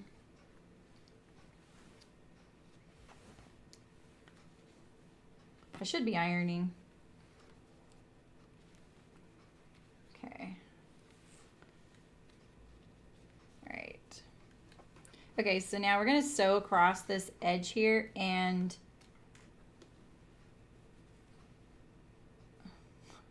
there we go. Now, if you want, like when you hit this corner right here, oh, nice, Carrie. I hope you did good. So when you're coming along here, what is happening here is, I'll just show you everything here. So here's my blazer. Here's the pocket bag, right? Pocket bag, blazer, Welts doing its crazy thing right now. And then you're going to pull your blazer down, right? And so when you're coming along, you're sewing along this edge right here. So if you want to go just to the left of the stitch line, you'll make sure that the pocket lining is not going to show or peek out from the top edge. So, oh really, Terry, that's so funny. Are you listening to me in two different things? Weirdo. All right, so this seam allowance is ridiculously small, and it's really annoys me. Okay.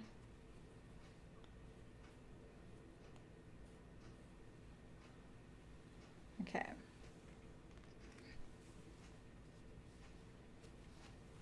All right, so see that? See, look at that. It's trying to pull down, but when we get there, we're gonna, make sure we're gonna relax this, pull that edge up right there. All right.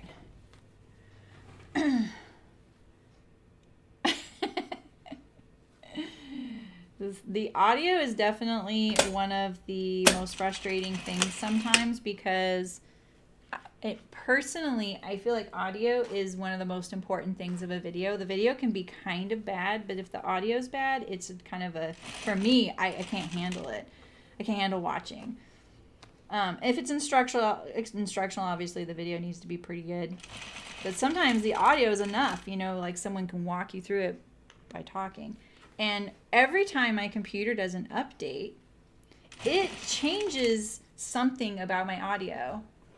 And it sometimes it's just permissions, sometimes it's just default, goes back to whatever the default is of my computer. And every time I see an update, which is pretty often with Windows, I'm always like, oh, D-Mac, you're still here?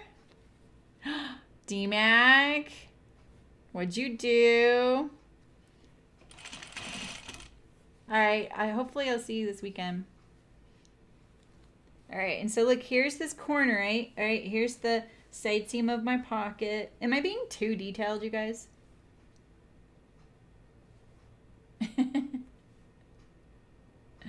Oh, that's awesome. See this side seam here? So when you get to this corner, here's the side of the welt, the short end of the welt. You see, this is so overexposed right now. Let me put something on there for you guys. That's that little triangle. Make sure you pull this, straighten it out. That's what you want. Like, don't let it be the boss. You're the boss, right? So don't let it think otherwise. And go right across that, nice and straight, lining up all these edges. My seam allowance is obviously not consistent, and it's because I had that funkiness of that one. All right, let's see how we did here. So this is what we just sewed right here. That's pretty good. I actually got most of my lining in there without compromising my corners. I'm happy with that. So let's see how if my pocket bag is hanging funny though because of that weird seam allowance. Really, it's like the princess line is the biggest problem right there. This is fine. And see how short my pocket bag is? So when my jacket is hemmed, it's 1.5 inches. 1.5 inches, there we go. Let's see, that's 1.5 inches. Okay, I got my pocket bag short enough. I was a little bit like trying to guess how short it needs to be. All right, so now you're gonna move your blazer, just like flop it over like this and straighten this long edge out here, the side seam of your pocket, and just stitch it. Nothing fancy. You don't have to go anywhere near the welt if you don't want, which is a lot of traditional welts. You're having to include the corner there. You do not have to do that. I'm going to a little bit because I like the way it makes the opening a little stable, and I'll show you that in a second. I'm just going to sew my pocket side seam first. I'm just doing a 1/4 inch seam allowance. It's probably supposed to be half.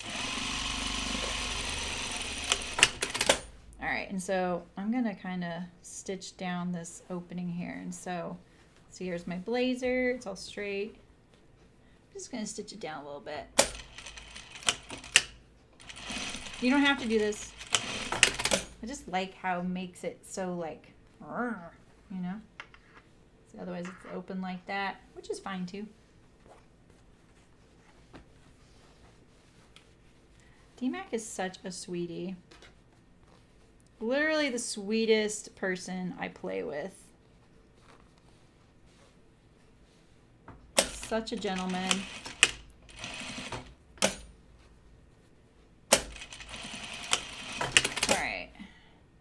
There we go. So the last step is to stitch your welt down. And you can see I'm having a little bit of problem with that gap. That gap's too big. I don't know how I got that gap.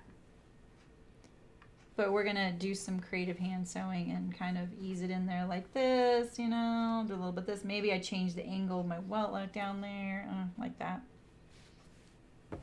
No ironing, and that turned out pretty nice. Oh no, Liza. You're not putting too much good juju into that wedding quilt. So even though this seam is pressing down right there because of the seam allowance, it still doesn't look bad on this side. So I'm not going to worry about it. I think if this was a big problem, you could top stitch your welt right here, even on 3 sides. If you need a top stitch below, you have to get your pocket out of the way. So don't forget to do that. Like lift it up. It's kind of late to top stitch, but you can still do it. Just lift it up and top stitch. But top stitching does not solve issues sometimes. So don't think, oh, I'll just top stitch it. Because sometimes top stitching it might stretch this opening, or it might do something unexpected, and removing top stitching on your welt is a little bit precarious, so just be careful. Sometimes less is more, and I promise when you stitch these shut right here with a little bit of hand stitching, you're going to be shocked at how great it looks. Okay, just trust the process. All right, we have one more. We'll do this one a little faster. All right. I need you guys.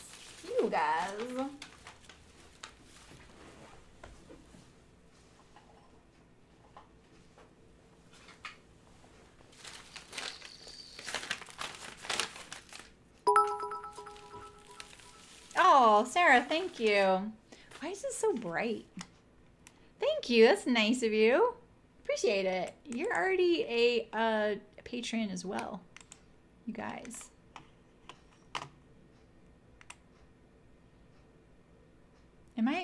Is that even affecting it? Like, even my face cam is really bright right now. I wonder if it, whatever.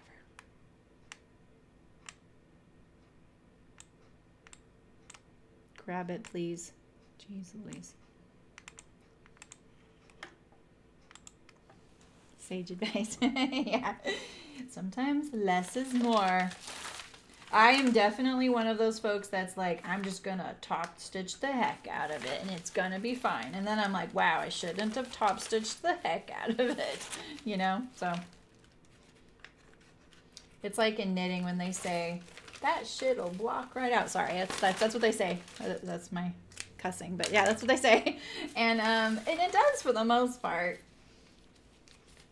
But sometimes it doesn't. Certain things just don't. All right, let's transfer our box.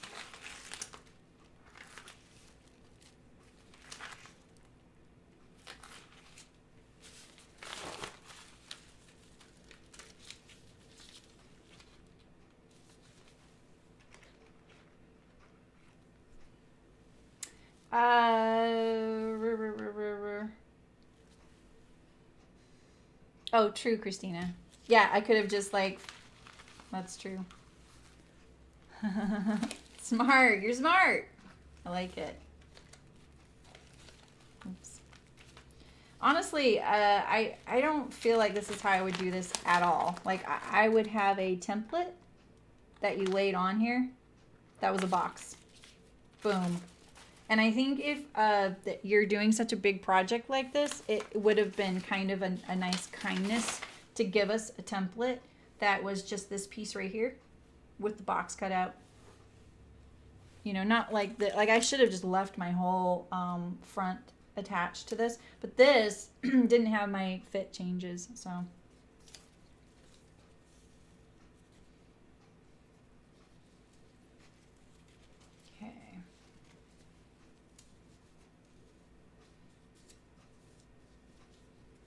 I mean, it's a pretty epic project that, so I don't see why there couldn't have been a template with it. That would have added a little bit more paper if he had wanted, you know, but I don't think that's a big deal. Now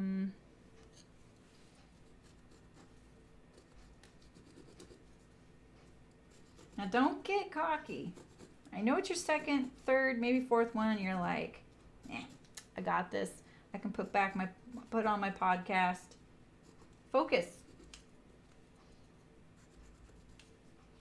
Don't do a Sarah-me. That is such a Sarah-me move to be like, nah, I got this.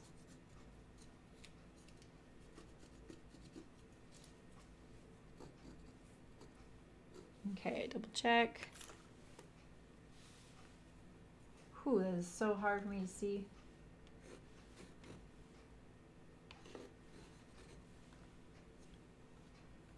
It's the bump of the princess line that really is interferes with the marking. See that? Okay, I need to look at it like this. There we go. It's the light.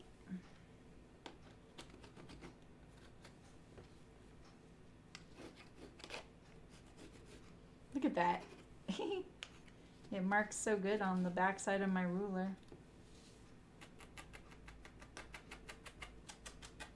It's kind of like chalk, but it's not flaky. If you're wondering what the soapstone is actually like, and it's not waxy either.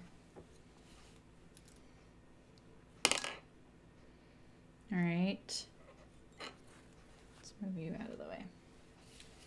And then we're going to, I say we sew the welt first and then mark the back, right?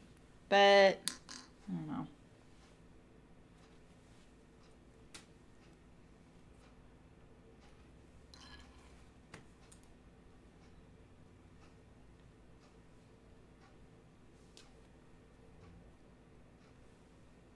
Is that it?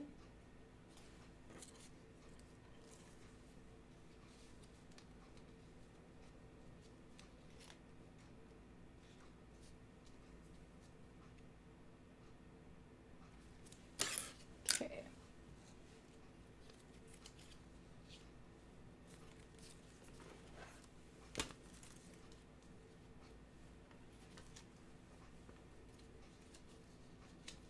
Here we go.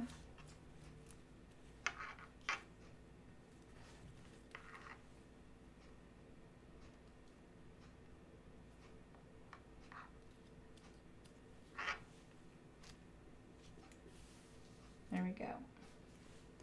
Clover.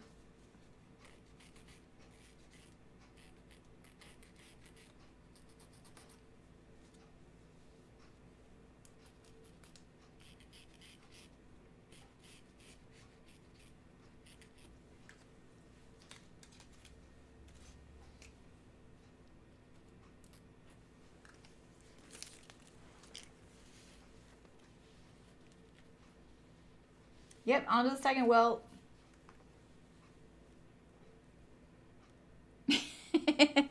I've so done that, Mafio. I've done that exact same thing. I totally relate to that.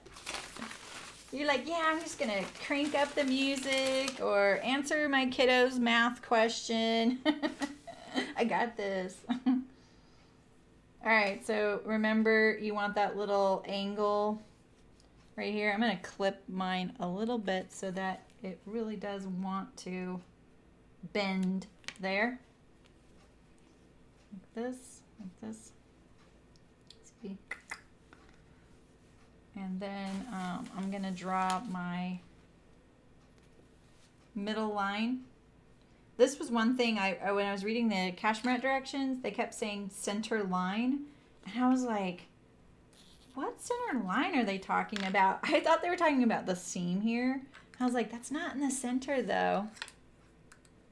That's great, Aisha. That's awesome. Yeah, I think like it's just the prep, you know.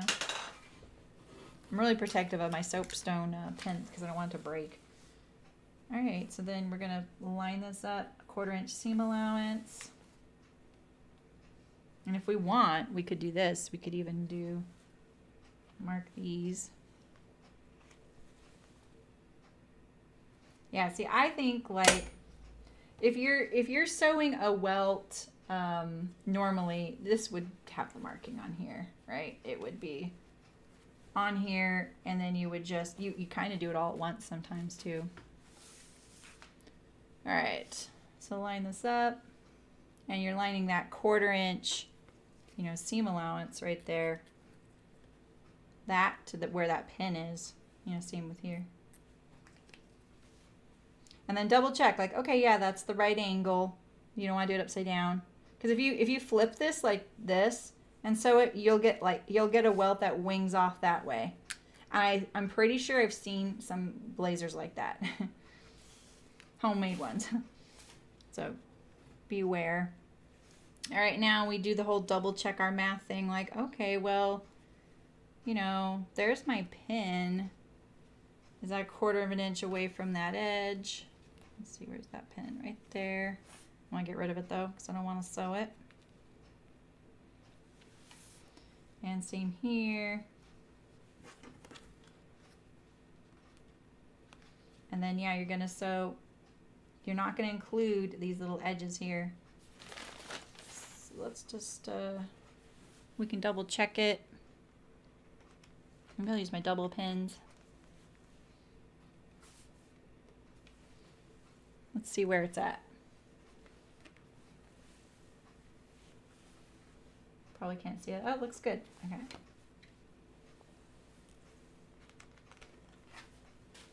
All right.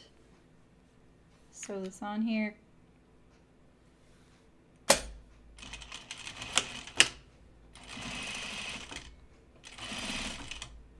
Make sure you don't have any like lapping happening, like this seam right here isn't doing this right here. You'll be pretty sad if you finish your whole welt and you notice a little bit of that, and then you get a little bit of like a little pleat hanging down from your welt.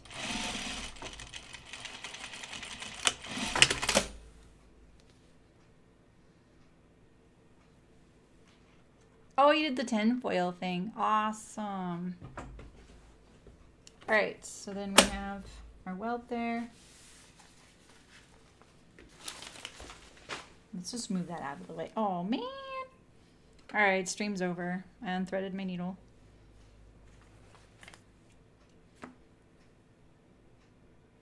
How's the sound with the Yeti? I feel like they're both good. Like, I like them both, but they're different. All right, see how my stitch line here is. That's pretty good. There's my, can you see? Not really, huh? You can see my stitch line here. And here is my yellow chalk line. It's like here, and then it kind of veers in a little bit right here. That's okay, that works. All right, so let's lay our pocket right sides together.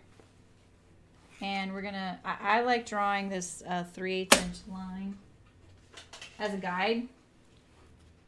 The box just doesn't quite cut it for me. Meaning the little like marks up there.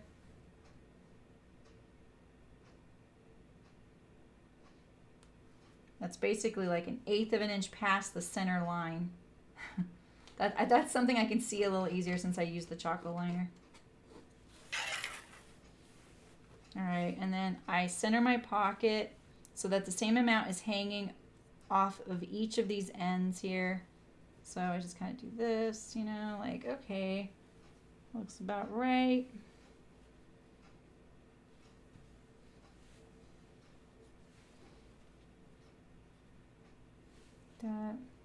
This time, let's get my seam allowance better, right?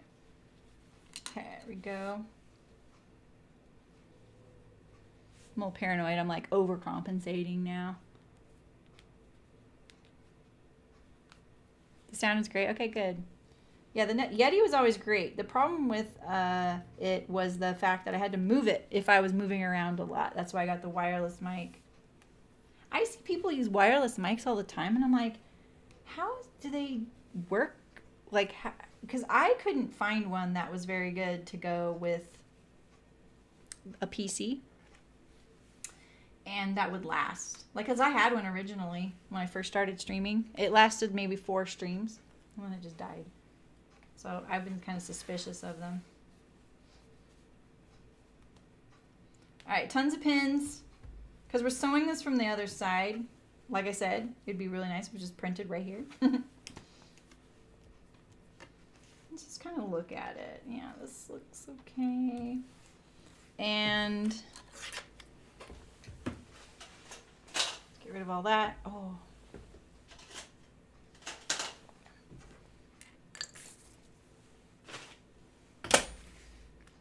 And like I said, I don't usually like to start in the corner, and you want to include the basting stitch of your welt in the opening. So make sure that the stitching of that welt that we already did is inside that box, because you don't want that to show on the right side. And then let's make sure I'm better about not getting a gap. So I'm going to go put my needle right up against the welt in here. You can see this ridge here and here. I feel like I'm sewing it, but we'll check.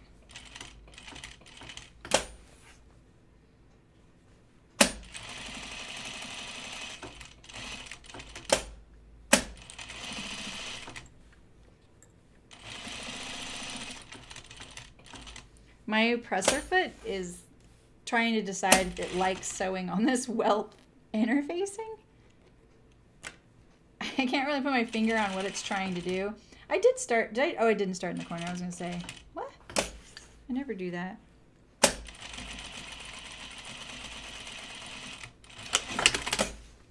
All right, so remember, first thing we're going to do, we're not going to forget to do this part. We're going to check if we got, this is a little not straight right there. Oh, I didn't. Okay. Well, I have threads right there. Let's, oh, I can't pull them out from here. I have threads there. But I also don't really like, that looks a little wiggly. So I think what I'm going to do, I'm going to just extend this top line to be straight with the bottom. Oh, I missed my trash can. Put my pins over there. I don't need to take anything out because it's going to be inside the welt. I think I could go like a half a stitch more. Right there. Let's see if I can line this up without it pushing me away. So see that? Right there, that's the first stitch line. Why is it so bright? I didn't back stitch like in the corner, I just did it like one stitch above. So now I have a straighter box. I have more seam allowance up here, but look, I still got a little bit shallow right there. All right, fun part of cutting.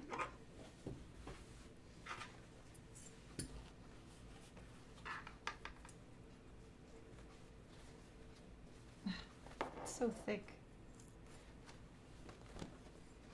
This is where you get to be kind of messy.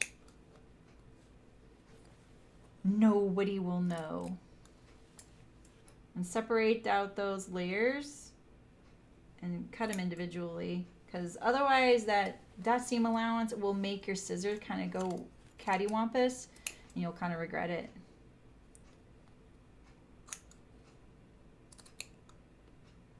I can just cut straight through that stitching that I just went around.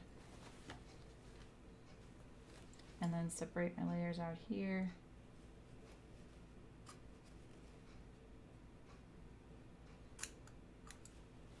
Flip it and then do the bottom again, do this single layer here.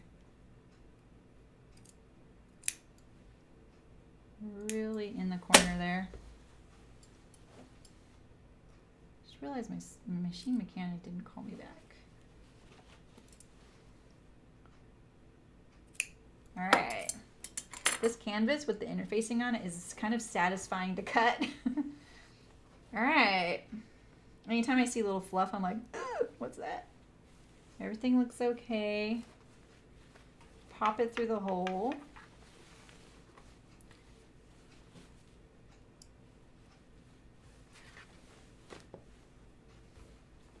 Hey, Libby, how's it going?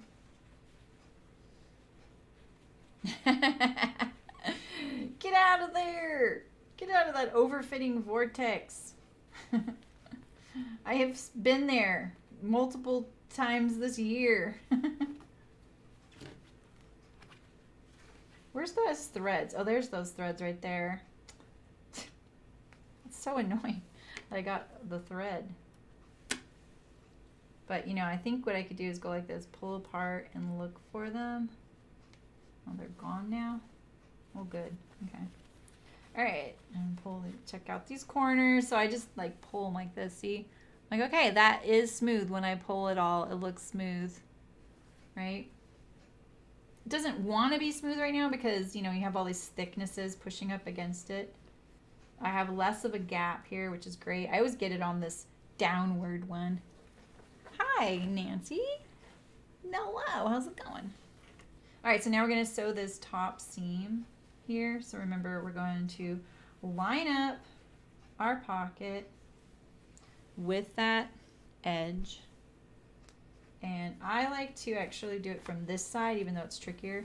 So remember, we have our pocket bag down here, blazer, right? Take these edges here. They're hard to find. You're like, this feels so bad. If you need to press along the way, go for it. I know I'm not, but it really doesn't need a whole lot because the interfacing makes it. And I don't really need to make it look perfect quite yet. But please do.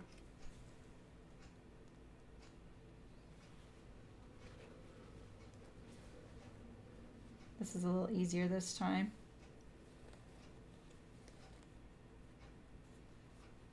I think that this right here should be the width of this. It isn't if you sew it correctly, but I think it's easier if it is because you're not digging it out from down there, you know?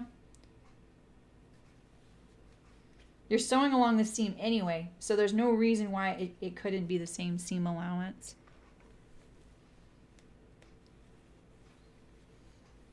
It's kind of triggering that I'm using 3 different pins right now.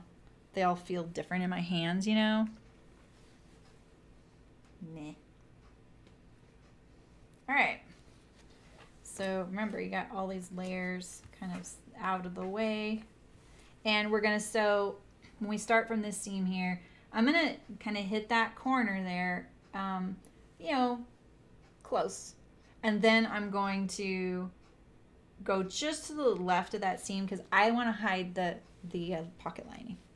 I don't think this says to do this in the instructions, and if you don't, you're just going to see a little bit of your pocket lining showing in the top seam. It's not a big deal. Like, your welt is going to cover it up, but this just makes it so that if you're using like fluorescent pink pocket bags on a black blazer, no one's going to see that little stripe of pink at the top, you know? That's not really how you want them to discover you have really awesome pocket linings. It's when you're telling them, I made this, and didn't I do such a good job? Look at my pocket lining. You got to say it smarmy like that too. Especially since that's what my name autocorrects to in Word. Me? Nancy? You talking to me? I'm wearing gingham. I mean, I don't know. I never wear this dress because the cameras don't like it. So it does funky things and it can make my cameras glitch. It's why I never sewed it on camera. It's the Mayo Sodish dress without the ruffles. Oh, have fun, Carrie. Have a good lunch. All right, let's see how I did. Yeah, so I didn't get any facing showing right there. I mean, I have my facing. I don't have any pocket lining sneaking out, and that's what happens. And let me see if I can show you what I mean. I'm pretty sure... No, not this one. This one. Although I think I went back and fixed it. Oh, I did. Oh, well. You'd have this, like, little edge of interfacing showing right... Not interfacing, pocket lining. So... Yeah, good luck with your Winslows, Carrie. All right. It's looking good, right? All right, so now we're going to sew our pockets together. And just make it easier on yourself. flop this over like this. Flop. Pull it. Sew it. My pocket bag is much smaller than yours, remember, because my view isn't supposed to have on it. So I shortened it. I wasn't gonna not do Welt Pockets. Then you'd think I was cheating. Oh, sure, lady, have a blazer sew along, but don't show us how to do the things that are hard. But it wasn't hard, right? Me dragging out all the steps probably makes it look hard in some ways, but that just means you can do it. So once I iron that, that'll look really nice, I think. This whole, like, I really want to top stitch this right here because of this thickness of this. What could I do? I could probably trim a little bit of it away here. I'm trying to think, what could you do right there? You know what you could do to lessen the bulk here if you haven't sewn this yet? Is you could clip this above right here. Just clip it to the seam allowance all the way. Open the seam up right there. I'm kind of tempted to do it. Open the seam up and then sew this just the top of your welt with this seam pressed open. And the seam can still be pressed toward the side front above your welt. But right here, it would be open and that would be like half a thickness, you know, thinner. Let's do it. The first rule of welt making is if everything goes well, don't seam rip a thing on it. I think I'm going to give it a shot, Barbara. There's only one on my jacket.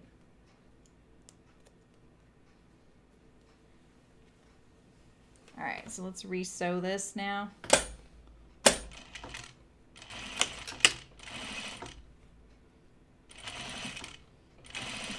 I can't really see my seam though, so that's kind of, I'm going to do it from this side. That is so much less bulk.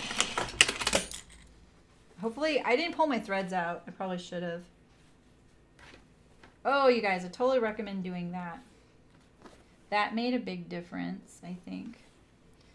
Because it evenly distributes it a little bit right there. See that? So let's compare. It's still bulky. Like you're not gonna get away with no bulk there, but you can see. I don't know, can you see, like this one is laying flatter than this one? Yeah, right, Lynn? I tried that on my sample, but it didn't want to do it. And so I think just doing it right above your welt is the way to go. I'm a little scared to do it on this one because I have this like 1/8 inch seam allowance. I'm like, they're starting. Don't they know how to order a pizza, Terry? Come on, life skills. Although maybe you don't want them to know that. Yeah, I think that's a good little thing. This is the other thing that happens is, you know, your seam starts coming apart right here because you've cut through it. All right.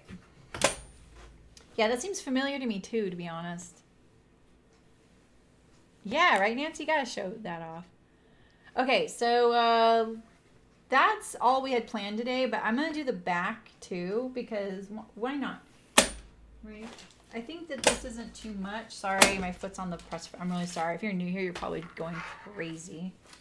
I'm going to sew my backs together, and then I'm going to show how to sew a back pleat. We'll do that first, actually. So this is the right and this is the left. And so,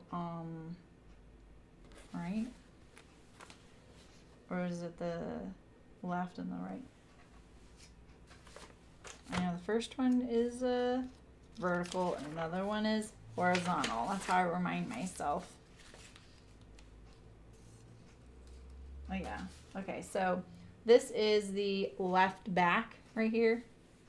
And so you're going to, let's see, yeah. It's the left back, right? It shows the right hand back. Oh, I see. What the heck? Is that, wait, is the gray the right side of the fabric? Oh, that's so funny. Oh, it is. Okay. That's what confused me. All right. So, yeah. Okay. So this is, we'll say that this is the right side of the fabric. Hello. Right side of the fabric. You can't even see that. Did I raise the armhole? Martina, that's such a good question. I don't remember, but I did it in a video. So you could look at my notes on my website, and then you can see if I mentioned it there. And then, or just fast forward to that part of the video. It's not this fabric. It's the, you've probably seen me wear it and didn't realize it was the Myosotis, but it's like a white background with a blue and yellow kind of watercolor. Night, Malin. See you next week.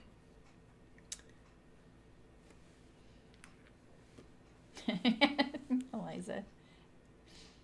Your jacket has one of those, Lynn. Oh, the bound buttonhole? Well, I haven't done one for like 20 years, so good luck. I'm going to do my best. You're paying, yeah, exactly, right? I mean, that's the thing. That's what I hear is dangerous with those like delivery apps, because they save your information and kids will just order stuff. Okay, so yeah, this is the right side of the fabric. That's why I put the happy faces on there, so you can tell. And then this is it's the right back. Okay, that's what confused me earlier. I was thinking it was the left and I wasn't sure. All right, so you're gonna fold this up 1.5 inches, and you're gonna sew it a 1/2 inch seam like this, and then you're gonna turn it. You can clip that corner if you need to, like if your fabric's really thick. This canvas is kind of crisp, and it'll probably give me a nice corner without, and it even fills it up, which is nice. And then you're gonna iron this right here. This is the little pleat right here, right? So we're gonna press that. Okay, set that aside. This one, we're going to, wait, as you fold back here, right? Wait, no.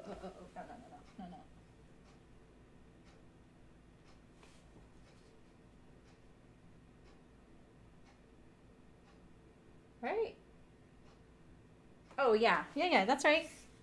Okay, fold this pleat back 1/2 inch. And then also sew it at the 1.5 inch mark. Like that. No, don't do that. I'm looking at the instructions. I had it memorized. I did this on the jean skirt. It turned out really great. When I design the pattern, I don't need instructions. That's right, you turn it back. So you want to turn it back where this seam line is, which is at the 1/2 inch point. And there's like a little drill there like this, and then fold this back like that. Now sew across right there at that 1.5 inch mark. All right. And same thing, you're going to iron this. Do you stitch that down? Nope.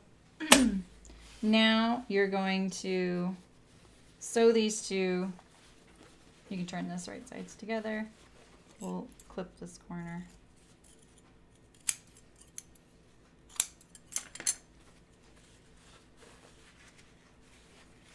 Oh, the back vent thingy. Oh, okay. Hopefully I'm giving you a good enough tutorial. Put these right sides together.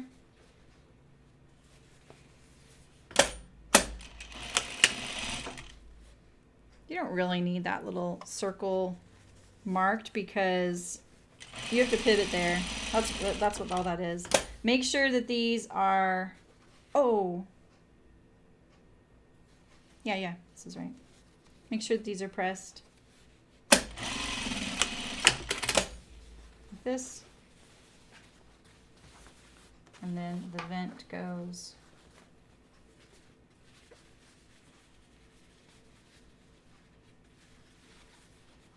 like this. It'll line up better if you sew it better than me. Like that. And then you have your little pleat ready to go for when we do the lining.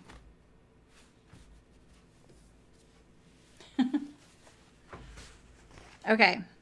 I should do a better one for you guys, I think. Mine doesn't have it, but if you guys need a better tutorial than that, because that was kind of bad, let me know. We'll do one next week.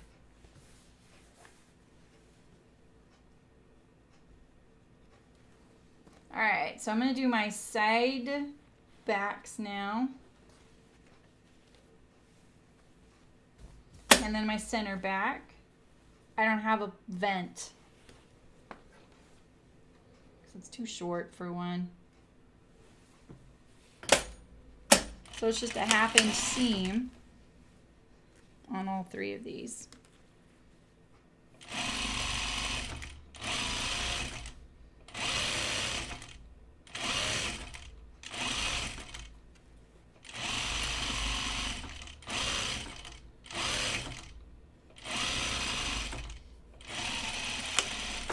See how you line up this point right here? That's so that you have a nice smooth transition right here.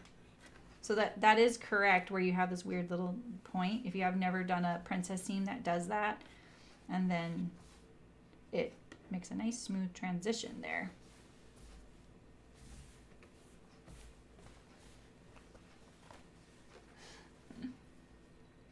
That would be nice. The login doesn't have something like that. That would be nice for sitting down or, you know, doing the splits. I know you, Terry. You're all about that. Doing the splits live, right?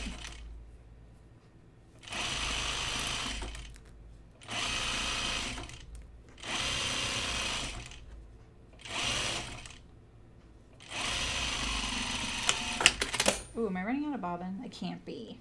I can't be. We've hardly sewn. All right, center back seam here.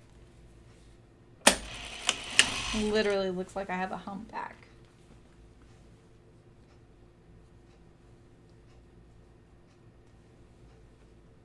But I'm a cute hunchback.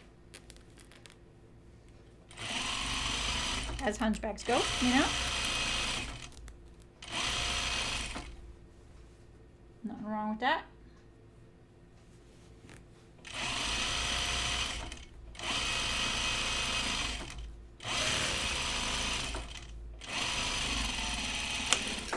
All right, now our back is assembled. And we have our fronts, which I really want to press right now and make look nice.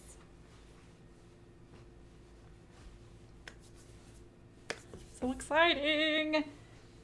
Maybe during my patron Zoom today, I'll stitch my welts in place. So then they'll look really good. Happy. Oh, went pretty good, huh? The color probably looks better here. All right, you guys. Go forth and blazer. So next week I'm sewing the Piper boho tunic by Wardrobe by Me Patterns. I haven't settled on my fabric yet because it would be really nice if I had enough of my lining fabric to make into the Piper boho, but I'm cutting it close. I just printed out the pattern yesterday. I thought I had printed it, but I was getting really low on my limit. Like, I keep running out of pages on my online printer thing. Ugh. I upped it to 500 this month. And they just told me I ran out. And it's because I was doing, like, finishing my pattern organization thing. So I needed to take a lot of copies. I didn't take 500 copies, though. So I'm kind of like, what the heck? Maybe it just didn't take when I upped the amount. Those are the things, like, those little creeping expenses are just so annoying. So I did that the other day, Lynn. Did you see that? I just cut it out, though. I don't remember what that was on. What was I sewing last? Oh, the glissando on the waistband. I just cut into the interfacing and pulled it out. It was a little black fuzz. Yeah. Yeah, and because it was glissandos with the white jeans too, so. All right, so then and then next week, what are we sewing next week? Let's see. On the blazer. We will be doing the shoulders, side seams, under collar, maybe the sleeves. This is all pretty easy stuff. Oh, there's a vent on the sleeves, and I think it's exactly the same sewing. I'll do a better tutorial then for you guys. Yeah, sorry that tutorial was a little lame.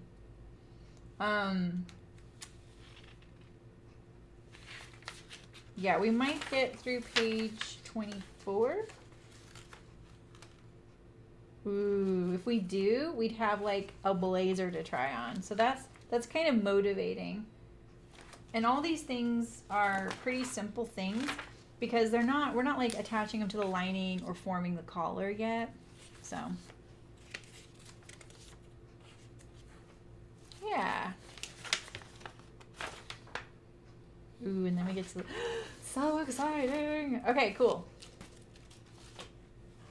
So, all right, so if you can catch up, that's great if you want. And then next week we'll be doing side seam, shoulders, under collar, sleeves. Yeah. Cool. All right, you guys. I'll see you guys Wednesday for cutting out the Piper boho tunic, and then I'm going to sew it all on Thursday. It's a really cute tunic. If you're interested in any patterns by them, I have actual affiliate link with her. So if you go to my website, which is so.live, there's the support page. It just says support me in viewers in parentheses. There's a link there to it. And it goes for any pattern you buy there. But you don't have to. Like, it's no big deal. Forget, it's no big deal. I don't have like a code for you guys or anything. Sorry. Maybe I'll see if she's providing one. I'm not sure. I'm not sure. It's kind of a sponsored stream, but not really. Meaning, like, I'm doing it for her, but I'm getting paid to do it, which is great. So it's different. I don't really know why that's different, but I just know it is. I'm trying to kind of formulate it in my head. So you're off to cut laundry bags today? Yeah. Oh, good. You got some of the stiffener. That's great. Canvas will work too. You know, like a few layers. Yeah, I think I did it right, Ray, but because I was so, like, quick, you know, it would have been, and I didn't iron in between. Next time we'll iron in between, you know. We'll get it lined up nicely. Like, I'm getting some torquing too. There we go.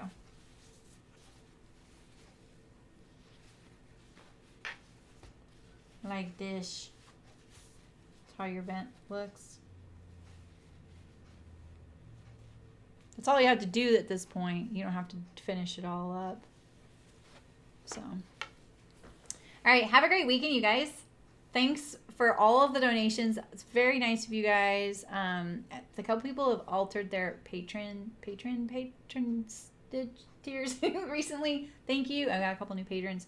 Really appreciate it. If you want to support me, that's awesome. There's also like one and done donations on my website, so you can do any amounts or tips. I think is like you can just do $1, you know.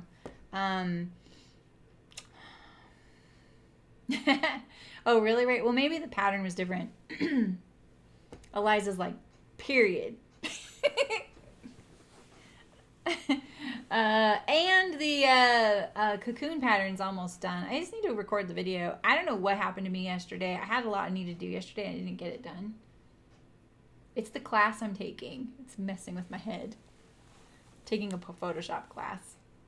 So, all right, you guys. Have a great weekend. I'll see you guys next week. And happy sewing. I'll see you soon.